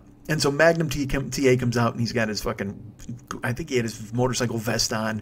And again, nondescript, terrible. He walks to the ring. And then Ric Flair comes out of the dugout. We're behind him. So we just see him emerge and he's wearing this green and gold fucking robe that is just, I mean, it's furry and boa-y and it's flary. It's total flary. And he emerges and you just see the white hair because he had this, it wasn't even blonde. Like it was just this platinum blonde. But I mean, he might have been he's like Jane Mansfield blonde, like that kind of craziness. And it's just, you just see green robe and hair emerge from the dugout. And then there was this shitty announcer in the AWA, Larry Nelson, who interviews him on his way to the ring. And just to hear his voice amplified and hear him talk about, I didn't come to Chicago not to take care of business. Woo! And just fucking beautiful. I mean, you just loved it. It was I did. Just to be there in the presence of Ric Flair was worth it for me at fucking, what was I, 18? Probably 18 at the time. Because he never came there. We never saw him. He makes his way to the ring and he proceeds, they go a half hour, I think. And it was a psychology match. It was a mat work match. It was everything you would want out of a Ric Flair match. I got to see him be a chicken shit. I got to see him like beg for, mercy and lay on the ground. I got to see him reverse out of he got to the ropes. He was again, this is the whole deal. He would get his ass beat the whole time, but then he'd wind up winning because he was the dirtiest player in the game. That was another nickname he had. He wasn't only the Nature Boy Ric Flair. He was the dirtiest player in the game. And he would have these signature moves. I said he would win with a figure 4 leg lock. That was his fucking finishing move. But when he would get beaten up, he had these certain moves that he would always do. He would get whipped into a turnbuckle and he would throw himself over the ropes and land either on the apron or go all the way to the floor. Sometimes he would throw himself over the ropes, land on the apron, walk, and then fall to the floor. It was fucking brilliant. And another thing he would do is he would be getting his ass beat, and then he would turn around and he would like take 3 steps and then trip and fall on his own face because he was so dazed from the beating he had just took, quote unquote. But they were classic Ric Flair moves, and this is 1985, so for me, this is wheelhouse Flair. I mean, he, early 80s is when he wins the belt, and then when they start hitting with the fucking television stuff from Crockett Promotions on TBS, when he's getting interviewed all the time with the fucking sunglasses and the custom-made suits, and that's when he's really coming into his own, and that's the Flair I got to see. And I got to see, like I said, a half-hour match with Magnum TA. I got to see him flip over the turnbuckle. I got to see him put Magnum TA in the fucking figure 4. I got to see him blade. That's another thing that Ric Flair was famous for. He was famous for bleeding in like every match, and he would get the crimson mask, which is what happens when you get blood all over your face. Well, he goes to the fucking field, and all of a sudden he stands up, and you just, and it looked really good on him because he had that platinum blonde hair, and he'd bleed into it, so it would just go through and drip down his face, and then go into his hair. This shock of red amidst the sea of fucking platinum white. So I got to see him blade. I got to see him do the flip over the turnbuckle. And again, it was. And honestly, I don't think the crowd did him justice because he was really, this is before he became Ric Flair. I mean, he was still a heel and he was still hated, but it wasn't in the territory where I was, they were still all about like guys like fucking Baron von Raschke and Sergeant Slaughter was there because he was a huge star in the WWF, but then he came to the AWA, so he was like a huge star. He was actually on this card too. We had a nondescript champ in Rick Martel. Nobody liked him. They liked the Road Warriors. That's who we loved. We loved like kind of blue collar tough guys, and so they really took Flair to heart for his chicken shit heel, and they hated him. They thought he was a pussy because that was the role that he played, and he played it really well. But in reality, obviously he's not a pussy. Like I said, there was that one time on TBS. Because he always used to play the role of being a pussy, and then he'd take his fucking shirt off and he'd flex and he'd be like, Jesus Christ, his fucking arms are bigger than my head. I mean, that guy, I don't he was supposed to be the pussy of all of them, and he was a fucking giant. I can't even imagine what his workout fucking schedule must have been like. I can't even. This show tonight, they better. I want to hear everything. Like I think it's only 2 hours, and that's not nearly enough. I need like 8 hours of Ric Flair. I need to know what he ate. I need to know where he went, who he was with, who he dated. I done a deep fucking dive on Ric Flair. That's what I need in my life. But he came to the ring, he fought Magnum TA, and it was a lot of, like I said, a lot of psychology, a lot of cheating. Like Flair would grab the ropes, Flair would pull Magnum TA's hair and drag him to the ground, and then the ref would ask him, hey, you pulling his hair? And he'd be like, no, ref, no. A lot of that kind of nonsense. But those were and it's funny, if you saw that match today, you would probably say it was boring as fuck. I can almost guarantee, especially now wrestling fans today, because when I went to fucking New Japan, which I'll talk about on another show, I mean, it is nonstop bang, bang fucking action. Guys flying through the air. It looks like a fucking Daredevil show. But this match was like crazy slow paced. It was glacially paced. It's just Magnum TA holding Flair in a headlock, and then Flair holding him in an arm lock. And a lot of weird like rest holds, but it was to build psychology. It was to get, Flair working on the arm, and then Flair pulling the hair, and then Flair, getting the ropes and getting holds broken, and then using the ropes for leverage. It was telling a story. At the time, I remember thinking, I was like, well, this is really slow. But then if you look back on it, you would think about it, he was telling a fucking story. And like I said, if you looked at it now, you'd fucking hate it because it's boring, I'm sure. But he was telling a fucking story. And he was doing a typical, and now that I think about it too, again, at the time I was just so excited to see him and have him there, but he was doing a typical Ric Flair match, probably a match that he and Magnum TA had done 1,000 times in 1,000 cities.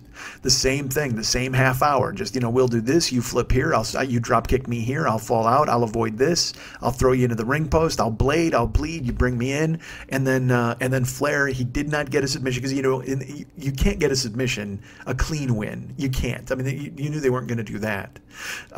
So sure enough, Magnum TA is beating Flair's ass. Like I said, it's been about a half hour. And I will say this too. If you were to, again, you're never going to fucking see it, but if you could see it, you would see that the psychology worked. Because by the 15-minute mark and the 20-minute mark, the crowd is starting to get into it. Where anytime Magnum TA gets he almost pins him. You can hear the fans go, oh, like though, I was there. And you could see first they were kind of indifferent to it. I think it was actually, there was a fight in the stands before when the match even started, and people stopped paying attention. I remember Kevin and I were like, "What the fuck are these people doing? It's Ric fucking Flair." So then, as the match went on, though, right around the 20-minute mark, people started to really kind of sell for the pins, like they were near pins, and they would think because again, you think maybe they could change the title on a big card like this, because it was, after all, Super Clash. So you think to yourself that maybe there's a chance we could see Flair lose the belt here. I mean, that might be something that happened. And I mean, I didn't want that to happen, but also to say you were in the building when a fucking title change happened, that would be fucking amazing. It would have been incredible. But around the 20-minute mark, people started to really buy into it. So whenever Magnum TA would come close to a finish and Flair would kick out, they would groan. So in the beginning of the match, when they were indifferent and even watching drunks punch each other, 20 minutes later, Flair had won them over. Flair and TA had worked and told the story and gotten people involved, to the point where Magnum TA, the way the match ended was Magnum TA goes to pin him, and then Flair actually grabs his trunks, and I'll never forget this because it was such a weird thing at the time. A lot of guys would do a thing where they'd grab a guy's trunks to pin him and get extra leverage. That was the whole point. You're cheating. I get it. But he pulled Magnum TA's trunks almost off. Like, we got a full-on half an ass shot, and it was on the Jumbotron. So it was like, there's Magnum TA's giant ass, and Flair with a handful of the tights, 1, 2, 3, and bang, done. And it was over. And Flair rolls out of the ring. He's got the blood all over his fucking head, and it's just running down, and it's in his hair. And then for some reason, Larry Nelson, you know what, I didn't even talk about this. When I said the pomp and circumstance with the songs and the lights and stuff, Comiskey was too big. So we didn't get that. Like, they might have played 2001, but it was really tinny and you couldn't get it. But even worse, there was a ring announcer who had no idea how to set the stage. I told you I would practice the Road Warriors introduction over and over. Coming down the aisle at a combined weight 567 pounds. I mean, I would do all of that in my room or in my car or my mom's car, and I had it down. I could hit the post on it completely. So half the battle was introducing guys, but the ring announcer in Chicago, it's like he didn't give Flair the respect. He didn't even give Magnum TA the respect. He was almost, I think he even called him Ric Flair, the nature boy. You never set it up, because you got to say, look, from Charlotte, North Carolina, weighing 255 pounds, he is the world heavyweight champion of the National Wrestling Alliance, or he is the NWA world heavyweight, the reigning, defending NWA heavyweight. You build it up so it turns into something. And I think this guy was just like, he is the champion, Ric Flair. And I'm just like, oh, dude, this is awful, man. We need more. You got to build the fuck, especially in Comiskey, because it was so open air. You needed to get people focused. But by the end of it, Ric fucking Flair had made people focused. Ric fucking Flair had made people pay attention. And Ric Flair had made people care about a match that in the beginning they didn't give a fuck about, quite frankly. And so Larry Nelson, this shitty announcer again, goes to interview Flair on his way out. And it was the same deal. Flair's covered in blood. He's carrying the belt. And he even says, he's like, you don't think the Nature Boy is going to come to Chicago and not take care of business, right? Because I'll tell you what, this is what it's all about. Woo! And he just fucking walks off. And it wasn't nearly enough. I could have listened to him talk for an hour. I was like, talk to him, please. Keep Flair out there giving an interview. And then he interviews Magnum TA, and he's like, hey, he looked like he might have grabbed your trunks. He's like, of course he grabbed my trunks. Magnum TA, just this grouchy biker. Oh, this isn't over, Ric Flair. I think he even shook his fist. This isn't over, Ric Flair. He's like so fucking bad. Magnum TA had no fucking charisma at all.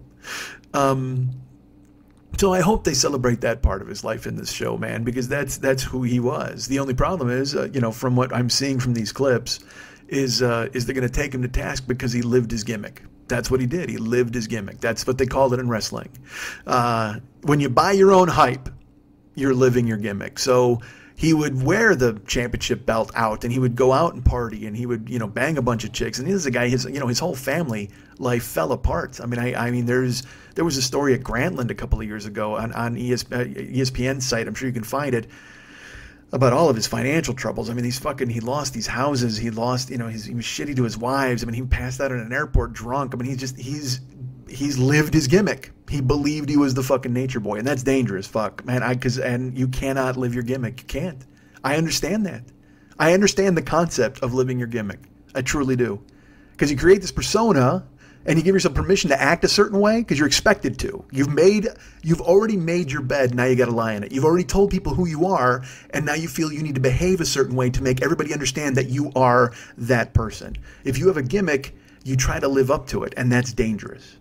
Because now you got to live up to it, or you got to live down to it, because you've created expectations for yourself. And when you're the nature boy, your expectations are you're going to be out every night, and you're going to be partying, and you're going to be fucking a million girls. But sometimes you make your gimmick something else. Sometimes your gimmick's a kiss stealing, wheeling, dealing, jet flying, limo riding son of a gun. Sometimes your gimmick's a talented guy who constantly schlep rocks and can't seem to get out of his own fucking way. And you wind up living up to or down to those expectations. Sometimes your gimmick is sleeping with 10,000 women. Sometimes your fucking gimmick is eating 10,000 Hershey bars. And you wind up living up to or down to the expectations you've created with that fucking gimmick.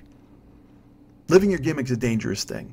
Living your gimmick can cause you to overshoot or undersell your life. You live your gimmick and you wind up either pretending to be something you're not, or trying desperately to be something you think you're supposed to be.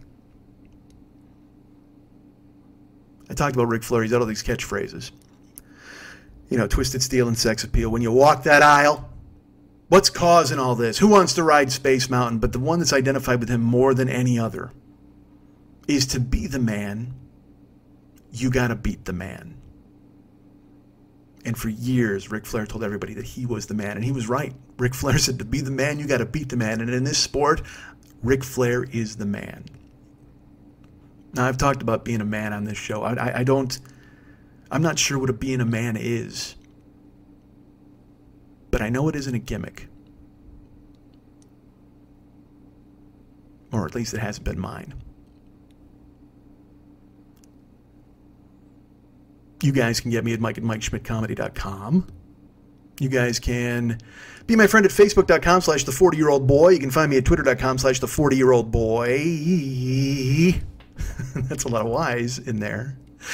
You can find me at Snapchat and Instagram. I'm Mike40YOB. I'm that guy right there. Mike40YOB. Find me at all those places. Send me your photos. Tell me who you are. Like our friend Chris, who's in Arizona right now at a punk show and sending clips.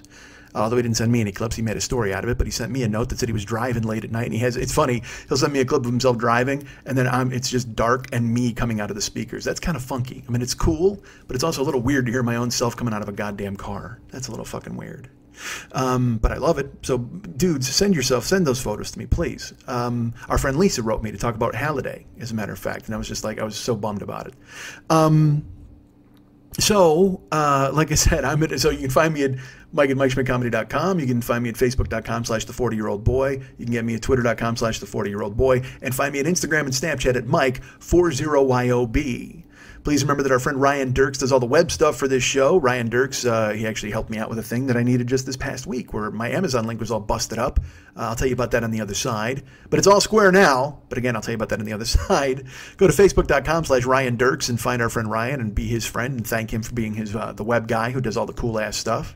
Remember our friend Giovanni Giorgio Peluso.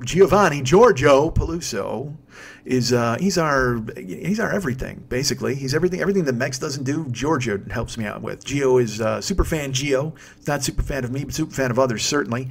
He helps with all of our... He built the YouTube channel from fucking scratch. Every week he puts up the new show on YouTube. If I need help with anything on Patreon or anything like that, and I do need that going forward, and I'll talk about that on the other side as well, but he is stepping up. He's edited audio for me. He helps me out with videos. He is the man. So, and to be the man, again, you've got to beat the man. So find Superfan Gio and fucking take him out because he's the man, and that will then make you the man. Go live your gimmick. You Superfan Gio's living his gimmick. His fucking name is Superfan Gio, for fuck's sake. That's a dude who's seriously living his gimmick. But find him at Facebook.com/Giovanni Giorgio Peluso and be his friend, or at least send him a note thanking him and telling him thank you for helping out this show, because it needs all the help it can get, and everybody who lines up to help us out will eventually be awarded in the afterlife with kudos and roses, and they'll be feted by God. God himself will thank you for helping this show. Please remember our great friend David Hernandez does all of the music for this show. He does all of the artwork for this show, the paintings. I cannot wait to see the painting he comes up with for this show. I'm excited. I was trying to tell him stuff, and whatever. We'll see what happens. But we'll see what painting he comes up with. Because actually, I talked to him in the middle, and then I was like, I got to finish this before I fucking talk to you. And he's like, yeah, why don't you finish this fucking thing? It's a wrestling match that continues. He and I. Maybe call him, maybe you do that. Book Comiskey Park and get the two of us there. Wait, Comiskey's gone.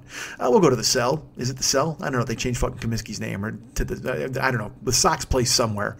But me and Mex will have a fight on the pitcher's mound. You can find him at Facebook.com/David Mex Hernandez and be his friend there and thank him for all the cool things he's done for this show. Or... this is even more important. Did you know that he runs artbydmh.com? He does. You can go to David's website there and check out all of his Gycons, all of his Valscapes. You can hire him to do personal artwork for you that he would do in a flash, in an instant. And the man, like I said, he works in all sorts of mediums. If you send him a jar of your sweat, he would mix it into a jar of watercolors and paint you a sweaty painting of yourself or whoever else you wanted him to paint. Here's what I think. I think 5 of you should commission David to have him paint 5 paintings of himself. 5 different takes. Tell him you want them all. You want a Cubist version of himself? You want a Salvador Dali version of himself? You want a Keen painting of himself with big giant fucking eyes? Do that, man. Have him do all that stuff. Get a Pollock where he's all splattery. I think all of you should go ahead to artbydmh.com and find our friend David. And like I said, he's got certain pieces that are for sale now. He's got a Morrison thing that he just did too, Jim Morrison. But he's available, go to artbydmh.com, and he's got Gycons, he's got Valscapes, but he will, more importantly than that, do any personal work that you have if you want to commission him to do a private thing, especially with the holidays coming up, dudes. Try to get him on board with doing something for your loved ones or for people you hate. Have him do that. Have him paint something for somebody you hate, like a real message painting that just shows somebody getting fucking cut in half by a buzzsaw, and you just leave it on their fucking doorstep, and they're like, what the hell is this harbinger of doom? That's right. It was left by our friend Max, who painted it to tell you exactly what was going to happen to you this fucking holiday season. Santa's going to come through. You know what? He's not even got fucking a running board anymore. He's got razors on the side of his sleigh, and he's going to come through and cut your fucking head off. That's right. Have him do that. Have him paint a malicious Santa with razors for running boards and cutting people's heads off. See, look at that. Do I have to do everything for you fucking people? I hope not. The bottom line, though, is to get David to do these cool-ass things for you. You can find him at David... Oops, I'm sorry. That's Art by... I think he's David at artbydmh.com. I don't fucking know the address. All I know is go to facebook.com/DavidMexHernandez and find him there and ask him to be your friend. But also, just go to the website artbydmh.com and hire him to do something cool for you. That's art, ARTBYDMH.com. You're listening to The 40-Year-Old Boy, and later, hot dog, where the fuck is my hot dog?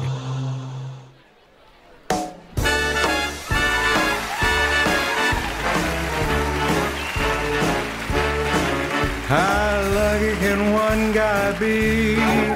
I dropped trow and grabbed a knee. Like the fellow once said, That's how I get 'em in bed. Ooh! the room was completely black. I pulled out and shot on her back. Splat! Like the sailor said, quote, I shipwrecked the man in the boat. my head keeps spinning. I go to sleep, I keep grinning. If this is just the beginning, my life is gonna be Beautiful. I have sunshine enough to spread. Why is my schmeckle all red? Tell me quick, ain't that a kick in the head? Ding dong! Oh, hit me! Boing. Naima. Not Nima, not Niema, Naima. Remember that, folks. Last week I told you about our friend Brendan Naima. I said Niema, who wound up buying a download set or a bunch of download sets. There was confusion. But Brendan was an organic farmer who was like, hey, dude, I bought something. And then he and I have had some correspondence back and forth. And then he wrote me last week and he's like, it's Naima, it's not Niema. But you don't have to say that on the show or anything. I was like, well, you wouldn't have fucking corrected me, Brendan, if you didn't want me to fucking say anything. That's right, I said Brendan. Correct me on all this bullshit, motherfucker. All right, so... but he's there and he's the coolest. So thank you. I wanted to make sure I got that right. Naima. So folks, look, we have a lot of people who are sponsoring the show. We've got all sorts of people who are lining up, like our friends at getthebutters.com. I have no way to lead into this anymore because it used to be want to remind you folks, right? But now there's nothing to remind you folks. I mean, I'm telling you folks about sponsors and shit like that, but it used to be a lot better because I'd be around to remind you folks about, and now there's nothing to remind you about. I need to contact Lily and tell her to get a better fucking show or a new show so I can remind you guys about that. She and I went to Costco. Did I mention that on here? Yeah, she and I took a trip to Costco. That was fun. And I got stopped. This is weird. I was going to buy sheets because I need sheets for my bed because look, I need everything. I need to be an adult is what I need to do. I need to grow up and get some things in my house like a grown-up, like a couch and all sorts of stuff. I mean, I got a lot of mismatched. I mean, I got places to sit, but nothing nice, nothing matches. I need to trick my apartment out. I need to pimp my place. I need to pimp my pad. I got to pimp something. So Lily and I go to Costco, and the deal is, I'm like, hey, do you need to go to Costco? Because then she gets me in with her. I said, I will exchange a ride for the keys to the kingdom because she gets me in there, and then I can buy, discount butter or whatever the fuck I'm buying. And then I did. I bought like a 6-pack of butter. And I just throw it in the freezer. Like, I mean, because Randy's going to come over and we're going to do Thanksgiving here at my house, I think. We keep talking about we're going to cook. But I don't know if it's really going to happen. I don't know if Randy, because Randy says, she keeps threatening. She's like, you know what I want to do? I'm going to come over here and like make lasagna for you and leave it for you so you can eat it for a week while I'm not here. And it's this thing where I keep going, okay. Like, that would be great. But then she's like, yeah, I'm going to do that someday. And I'm like, great. And she's like, yeah, I'll make you some beef stew. I'm a really good cook. And I'm like, oh, that'd be awesome. So, yeah, you could do that. And then guess what? No lasagna, no beef stew, no nothing. But this time I got 6 butters, so she can't say that I don't have ingredients now. I got butters. Speaking of butters, let's get the butters. How about that? Let's go to getthebutters.com. Look at that segue. Goddamn, I'm a pro. Getthebutters.com is a website, and they sponsor us. It's our good friend Jerome in Michigan, up in the UP. He's the only black guy in the UP. He's up there selling soap. That's not suspicious in any way. I'm sure you're not a fucking weird-ass Unabomber investigation waiting to happen. But he's up there. He might not be in the UP. I don't even know. He may not be black. I'm not sure. Jerome, this could all be a front. Because honestly, if you're selling soap out of your house, do you want anybody to know any real facts about yourself? No, you don't. You're Tyler Durden. You're out on Paper Street, and you're fucking things up, and you got Meatloaf in your basement dead, and you bury him in the garden, and you got 4 bald dudes standing on the porch for 4 days because you won't let them in. They got to prove their worth. That's what's going on at Jerome's house right now on Paper Street in Michigan. GetTheButters.com is our sponsor. They're our friends, or at least Jerome seems to be our friend. I think he's lied to me about everything so far. But if I know this, if you use the code 40YOB at GetTheButters.com to buy a butter, a balm, a lube, a balm, a mask, a loofah, or something like that, you will get a discount, and we'll get a taste. I think you get a discount. I haven't worked through it that much. I know I get some money on the back end. And that's very important because I got to get the butters for my back end. Why don't you get the butters for your back end, folks? GetTheButters.com. Use the code 40YOB. Tell Jerome I sent you, although I guess the code kind of does that, really. You don't have to tell him twice. Although that can't hurt. Tell him twice. Maybe you get him more of a discount. Use the code 40YOB, and then in the notes, just write Mike sent me. See if he gets you more off. It might. See if it gets me more money. It could. I don't know what Jerome's doing as he hides from the law up there in the woods and makes soap out of moose fucking skin or whatever the fuck he's making, stealing human fat. He's rendering park rangers and turning them into bars of soap that you can creamily wash yourself with. Is creamily an adverb? Is that I don't even know what that is. I think I just made it up. There's no such word as creamily. It sounds awful. I don't even like the sound of it. GetTheButters.com. Code 40YOB. Buy a butter, a balm, a lube, a balm, a mask, a loofah, some gloves. I will tell you this. He gave me this coconut lotion, or he gave me some kind of lotion, and I actually went to grab it the other day. I was like, you know what? Why don't I go and use this lotion? Oh my God, the lotion had escaped the container somehow. So that was a little cleanup I had to do, but it was okay because luckily I had a GetTheButters.com sponge handy, and I was able to soak it all up. Look at that. So go to GetTheButters.com. Look at that fake tail. Go to GetTheButters.com. Use the code 40YOB. Buy a balm, a lube, a mask, a butter, something else you can put in your ass, and tell them I sent you. And like I said, see if they get you a double discount. Let's see if it gets you a double Dutch. Buy a jump rope while you're there. See if Jerome is selling jump ropes. Although he'll call them jump ropes, but they could be autoerotic asphyxiation jump ropes. Maybe he's got that going on. He's already selling lube. Why wouldn't he branch out into the autoerotic asphyxiation double Dutch jump rope? And that's why it's extra long, so you and a friend can both autoerotic asphyxiate yourself. Boy, that's got to be an awkward fucking day, right? Just you and a friend, you both tie yourself off and jerk off. Look, it's weird enough that you're jerking off in a room together. Can we go and get on board with that? If the two of you were jerking off, and you got to avoid eye contact, I would think. Because like I told you, I talked about that in the show once before. I'd read all these stories about, these kids would tell stories about camp, and everybody would jerk off in a circle, and the piece of bread, and the last guy eats the bread, and I'm just like, oh, Jesus Christ. But in reality, you want to be the last guy who comes. That's the whole point, is you're trying to hold out as long as you fucking can. And also, if you're a quick squirt with 10 dudes jerking off in a circle and soaking a piece of bread, that means you're a little too excited to be there, as far as I'm concerned. That means you've been waiting your whole life to see 10 dudes stroking it. But go to GetTheButters.com. None of this matters. Go there and get some kind of butter and balm. Get a lube for your friends who have a circle jerk. Do that. And like I said, get the autoerotic asphyxiation jump ropes. You can tie yourselves off and stare at each other and have weird eye contact. And then eventually, as you start to fade off, you'll untie yourself just as you release. And then you'll get that relief of looking at somebody else's eyes, and you're like, hey, we're not dead and we both came. This is great. So go there. He's our sponsor, at least for now. He might not be after he hears this, but he is our sponsor up to now. Remember, and also, you know what? I haven't been told to stop doing this. I don't think I said it last week, but I haven't been told to stop doing this. Our friend David Hernandez, who I mentioned on the other side of this at artbydmh.com, he's also doing the Facebook caricature thing. And with the holidays coming up, let me tell you something. This dude has done artwork for our friends where he made us all the Peanuts gang.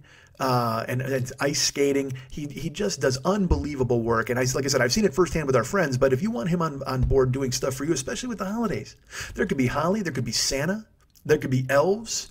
Tell him what you want, and again, he will negotiate whatever the price is. He does a Facebook caricature profile thing. It's a limited time, I've been told, but I haven't been told to stop this, so I assume the limited time continues.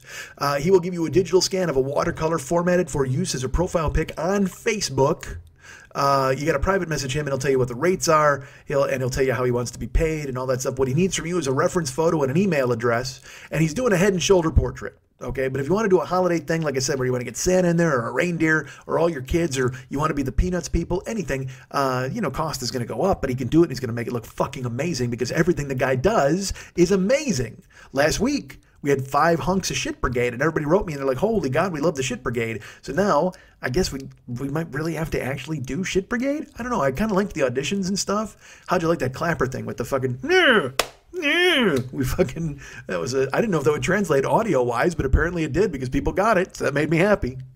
But man, get Bex on board to do a fucking Facebook thing for you, and especially with the holidays coming up, he does fucking amazing work, so go ahead and contact him via facebook.com/DavidMexHernandez and private message him on there. Send him a DM, if that's what they're called these days, or a PM. Don't send him a BM. Oh my God, that would be terrible. Do not send David a BM. That will not allow him to work for you. Also, please remember, The Paranoid Strain is a sponsor of this show. That's a podcast, and it's weird to have a podcast advertising on a podcast, right? Wrong. That would be like if on WrestleMania they ran a commercial for Super Clash. I just wanted to say it one more time. The Paranoid Strain advertises on this show because they like what we do and we like what they do, and it makes sense. And he wanted to try to get some of our listeners over there. That's our good friend Fearful Jesuit over there hosting the Paranoid Strain.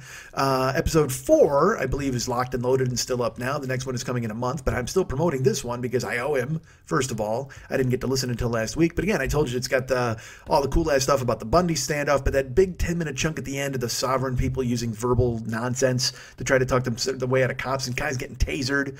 A woman who's they're going to pull her over for drunk driving, but she's like, I'm not pulling over because I have a contract with the state where you have to give me $400,000 if you pull me over. But I can't even explain the fucking ridiculousness behind it.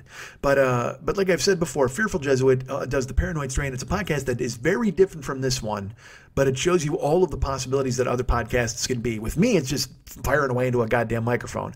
But he interviews people. He has music cues. He has emails from people. He has other voices that come in and out. It's a brilliant way to do things, and it's something that I don't do, and it's something very different from this. So go give it a spin, listen to the Paranoid Strain with our friend Fearful Jesuit, and write him, please. Write him some emails. First of all, review the show in the iTunes store and tell him that Mike Schmidt sent you. That'd be fantastic. But also write him, man. Have some feedback. Tell him what you like. Tell him what you don't like. Tell him I sent you. Tell him I thought the show was great, and he knows that because he listens to this fucking show. But go ahead and contact him, man, and let him know that you guys are hearing it, and you're hearing it from me, and it lets him know that sponsoring his show on my show is a good idea. And also, man, he probably wants to get some of you guys to maybe write emails. Like I said, he reads stuff online, he gets feedback, and eventually he's going to start having a voicemail thing where people can leave ideas or whatever the fuck. I don't want to talk too much out of school about what he's got going on over there, but Fearful Jesuit is running the show over there at the Paranoid Strain. Find it in the iTunes store, download it today, review it in the iTunes store, or contact Fearful Jesuit straight up and tell him, hey, we heard this on Mike's show and we loved it. Yes? Okay, do that. Want to be a Lyft driver? Why wouldn't you, for fuck's sake? It's the holidays. Earn some extra money. You got a regular job, and then you're thinking to yourself, oh, man, I gotta get my kid the G.I. Joe with the Kung Fu grip. And so you got to have some extra fucking income coming in. So you go ahead and become a Lyft driver. Well, if you want to do that, you go to the Lyft website, and you use this code, all uppercase. MIKE 720057. That's all caps. MIKE 720057. Use that. Don't abuse that. And please don't lose that. MIKE 720057. That's how you become a Lyft driver, folks. And you get yourself something. You get me some extra holiday cash. You get yourself set up. It's going to be fucking glorious. And then, like I said, your kid loves you because you get him, and your wife is going to want to fuck you. And your kid's going to love you because you got him the G.I. Joe with the Kung Fu grip. Perfect. You want to be an Uber driver on top of that? Look, you don't want to just limit yourself to Lyft, do you? You want to branch out into Uber. Well, if you do that, go to the Uber site to become a driver and use this code. Now, this is all lowercase. DJZW1YTTUE. That's DJZW1YTTUE. Get yourself some extra holiday money. Get me some extra holiday money. Make me your Uber pimp and help me pay for a leopard skin suit and a cane so I can walk out there and really style and fucking profile. Woo! So please use those codes DJZW1YTTUE for Uber, MIKE 720057 for Lyft, and become a driver, and I'll get money and you get that. It's perfect. Go to MikeSchmidtComedy.com. That still exists, and it is still out there lurking. It's it's in the middle of a conceptual overhaul. Eventually. But if you go there to the website, you go to the Joe Business page, we've still got stuff for sale. We've got shirts. The Your Dirt shirt is still lurking and out there. We've got download sets of live stuff. We've got download sets of download sets. We've got all sorts of cool ass stuff. I should do that. I should make a set of all the live stuff. You can buy it at once, like a package of live mic, a box of live mic, so to speak, or just call it live mic with a picture of a microphone. Look at all these concepts I'm hammering out with you guys in the ether. But go to the Joe Business page. We've got all that stuff there. We've got all the stuff for sale. Like I said, download sets, t-shirts, and live stuff is available. But also, you know what? We've got the link for Amazon, which is now up and running again. Last week it was not, but now it is back up. It is rolling. Thanks to Geo. Thanks to Ryan Dirks. Thanks to those guys stepping up and helping me out, holding my hand and Sherpa-ing my way through it. You can use the Amazon link now for all of your purchases. Thank you so much for thinking of us, and please use it today. We get money, they get money, you get stuff. It's a perfect arrangement, especially with all of the holidays holiday shopping I know you guys are doing. Black Friday's coming up. We're going to have a bunch of deals there. But man, using our link, it truly is the easiest way to support this show. You don't have to do anything. You just fucking click through my link. You go to my it's one extra step. You go to my website and go to the Joe Business page, and then you click through on the Amazon link, and then anything you buy for yourself, it doesn't even cost you extra. Just the time. Yeah, I'm not worth 8 seconds. I think I'm absolutely worth fucking 8 seconds. Get on it, man. Go through my website, do that, and it really helps, particularly at holiday time. I know a lot of people are using Amazon. Black Friday coming up. I'm going to keep repeating that. But use the link, man. It helps us out. It really, truly helps the show out. And it's up and running again, thanks to fucking Gio and Ryan. So that's the thing to do. Use the Amazon link, please. And also, there's the Patreon page. If you want to become a Patreon person, that would be really great with me. I'd appreciate it. And look, I've been threatening stuff for weeks and weeks and trying to figure out stuff to do. And I'm going, oh, well, this is going to go up here. Well, just join. I promise you that stuff's going up. Like I said, I got the Pod Smash video. I got video from Podfest. I've got the audio from Podfest. I'm figuring out the best way to present it. And I know you're like, oh, you're figuring it out. What does that mean? Well, it means you're sitting in your apartment and doing nothing. Yes, probably, partly. But I've been talking to Gio, he's been fixing the audio, whatever the fuck. You don't care. But the bottom line is the Patreon is there to support this show. I appreciate everybody who's signed up, and we wound up with a new guy. Because I said I was going to read all the new people every month. Not a lot of new people, so I haven't been able to read their names. But there's a person right now. I'm going to read his name as soon as it comes up here via my email. Hold on, let's find it. And this is me pulling it up at the fucking laptop. And it's loading Mike Schmidt Comedy. And hey, there's John Overholt, our friend who jumped onto our Patreon page. Thank you so much, John Overholt. And also, that's so nice of you, John. Thank you. I appreciate it very much. But also, let me throw this out there. There are people who leave my Patreon page, and my favorite part is that they write me, and they're like, man, I'm really sorry, but here's why. And I always write back, I'm like, man, no apologies. The fact that you're fucking supporting the show at all is fantastic, and I appreciate it very much. And because I weirdly get in my head and I go, what did I do? I wonder what I did. Because there are people out there they've lowered their donation or whatever. But, because fucking life happens. That's why. But I always try to make it about myself. I'm like, what did I do? Did I do something wrong? Why did I chase them off? Why don't they like me anymore? Who doesn't love me? And the answer, of course, to that is nobody. Because everybody fucking loves me, man. And Christmas is coming up, and we're all excited for the Patreon page to go ahead and take off right through the goddamn roof, right? That's what we want. Fuck your kids. Nobody wants to buy them gifts. You want to go ahead and make sure that I got my money for Patreon. It's going to be fantastic. And let me plug this. I already talked earlier about Never Not Funny. I mentioned that I was on Never Not Funny. You can get that now if you get your finances in order. It's behind a paywall.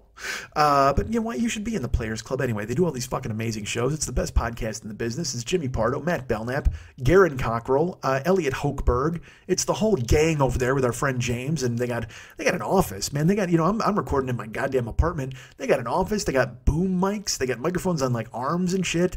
They film it. There's video. It's well worth it. It's well worth you going in and subscribing. After I just tried to tell you to support my Patreon page, and then I said, hey, go listen to their show and pay for it. That seems ridiculous. But man, I was fucking hysterical. I'm not gonna lie to you. I had a great time with those guys, and we were all just fucking funny. I mean, really great. It's always fun to talk to Matt and Jimmy. I mean, it's almost as if I never left, because Jimmy and I, dude, we could wake up out of a dead sleep and finish each other's sentences and just be fucking funny together. It's really. It's kind of magical. I mean, I've never found anybody like that who I had that kind of chemistry with. And, unfortunately, I didn't have it personally, so I got whacked. But professionally, oh, my God, the chemistry I have with Jimmy is unbelievable. So find that show, Never Not Funny. But also I did this, and I'm going to plug it now. I did my friend Matt Weinhold's Monster Party podcast. It's not out yet. I believe it's out this coming Monday. Because they wait, there's a lag time. But I mean, it's funny. Last week, remember I did a show and I'm like, oh my God, this is the worst fucking show I've ever done. And then I do Never Not Funny and Monster Party, and I'm fucking hilarious on both those shows. And I'm like, man, you should have brought some of this funny to your own fucking show this week instead of bitching and moaning about the fact that you're not funny anymore, for fuck's sake. But I was really funny on Never Not Funny, and I was really funny on Monster Party. That's a fun dynamic. It's Sean and Larry and Matt and me and John and I believe it's John. Fuck, he's the quiet one.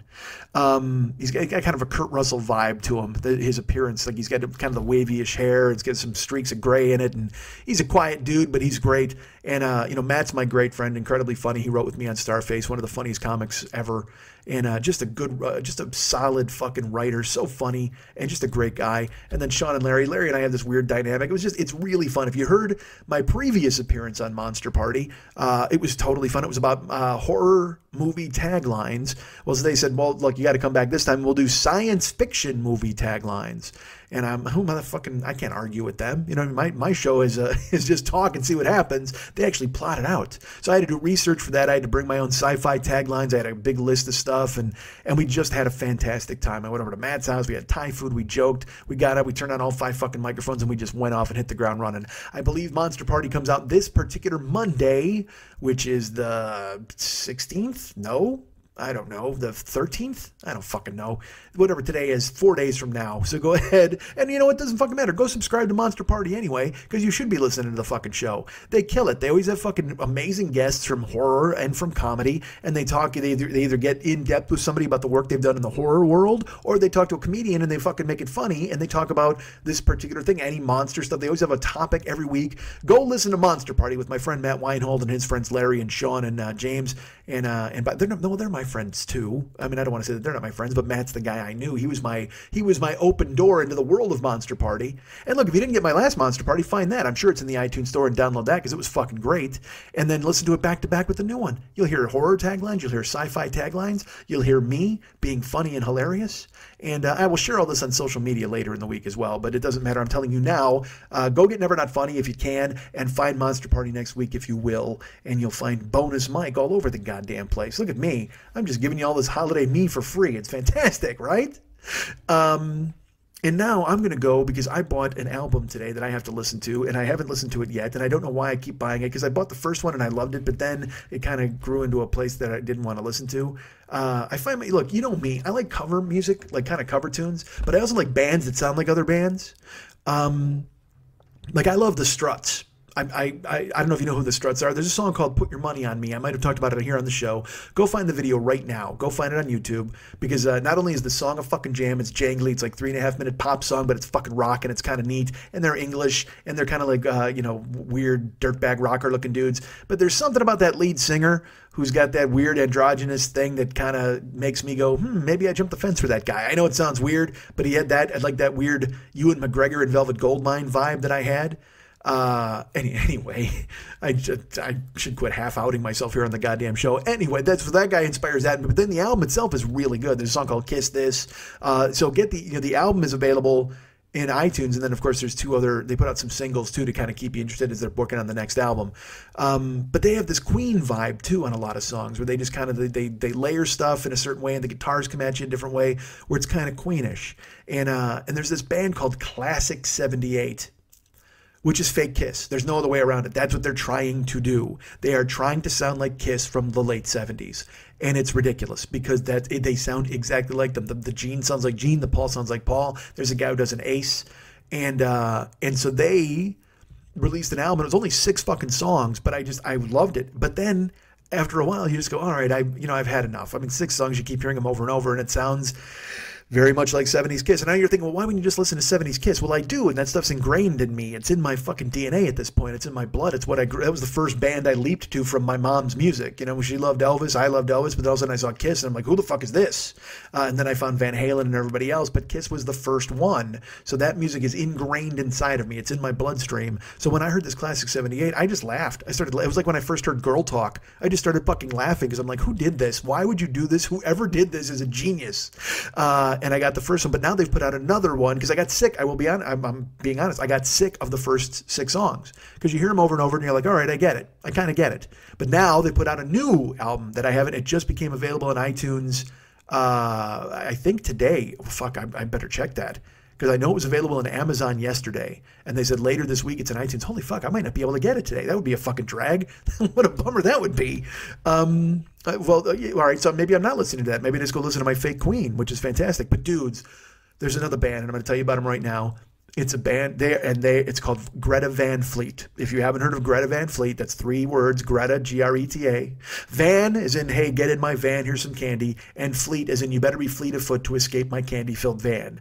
Greta Van Fleet, they are I mean, fake Zeppelin. As classic 78 is trying to be Kiss, Greta Van Fleet is trying to be Zeppelin. They'll probably argue with you and go, no, man, this is our own deal. This is our own vibe. It's our own stuff. Bullshit. I'm right here now. I'm calling bullshit on all of it, because if you were to listen to the fucking album, you'll go, these guys are absolutely, even more so than Kingdom Come. I mean, Kingdom Come was really trying to sound like metal, like Zeppelin. And that's because that's back in the 80s. Go listen to them. Listen to the fucking song Get It On. And you're just like, oh my God, these dudes are trying so hard. When you go, just this dude is he's singing Kashmir style in a fucking song. And you're just like, wow, they are really trying hard. It's almost phony. But Greta Van Fleet, there's a song called Black Smoke Rising, they just have a 4-song EP. Go get it, man. It's fucking $5.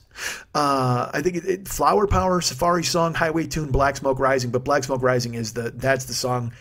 And go listen on YouTube or Spotify or whatever, just to fucking give it a day in court. But it's worth $5 to pay these guys, because you know what, man? You need rock music, and whether it's fake Zeppelin or not, it's still fucking rock music. Because, you know, we've got country, we've got rap, and all that stuff's taken over, and it's already taken over. Rock is fucking dead. It's got a fucking thing through its heart.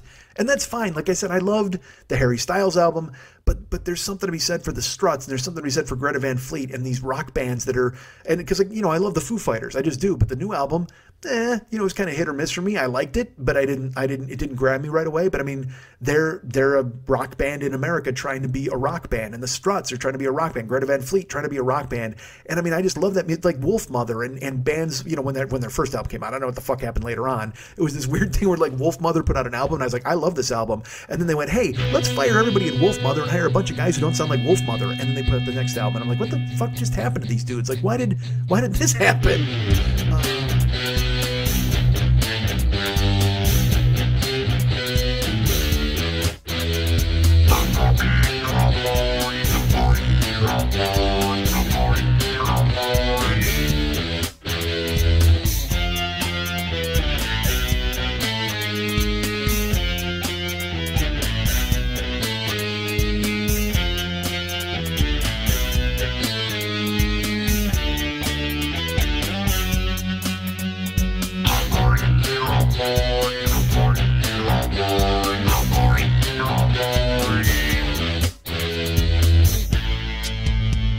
There's nothing lonelier than being trapped inside yourself. It's easier to hide when you pretend you're the knight. Women love a guy with a giant neck.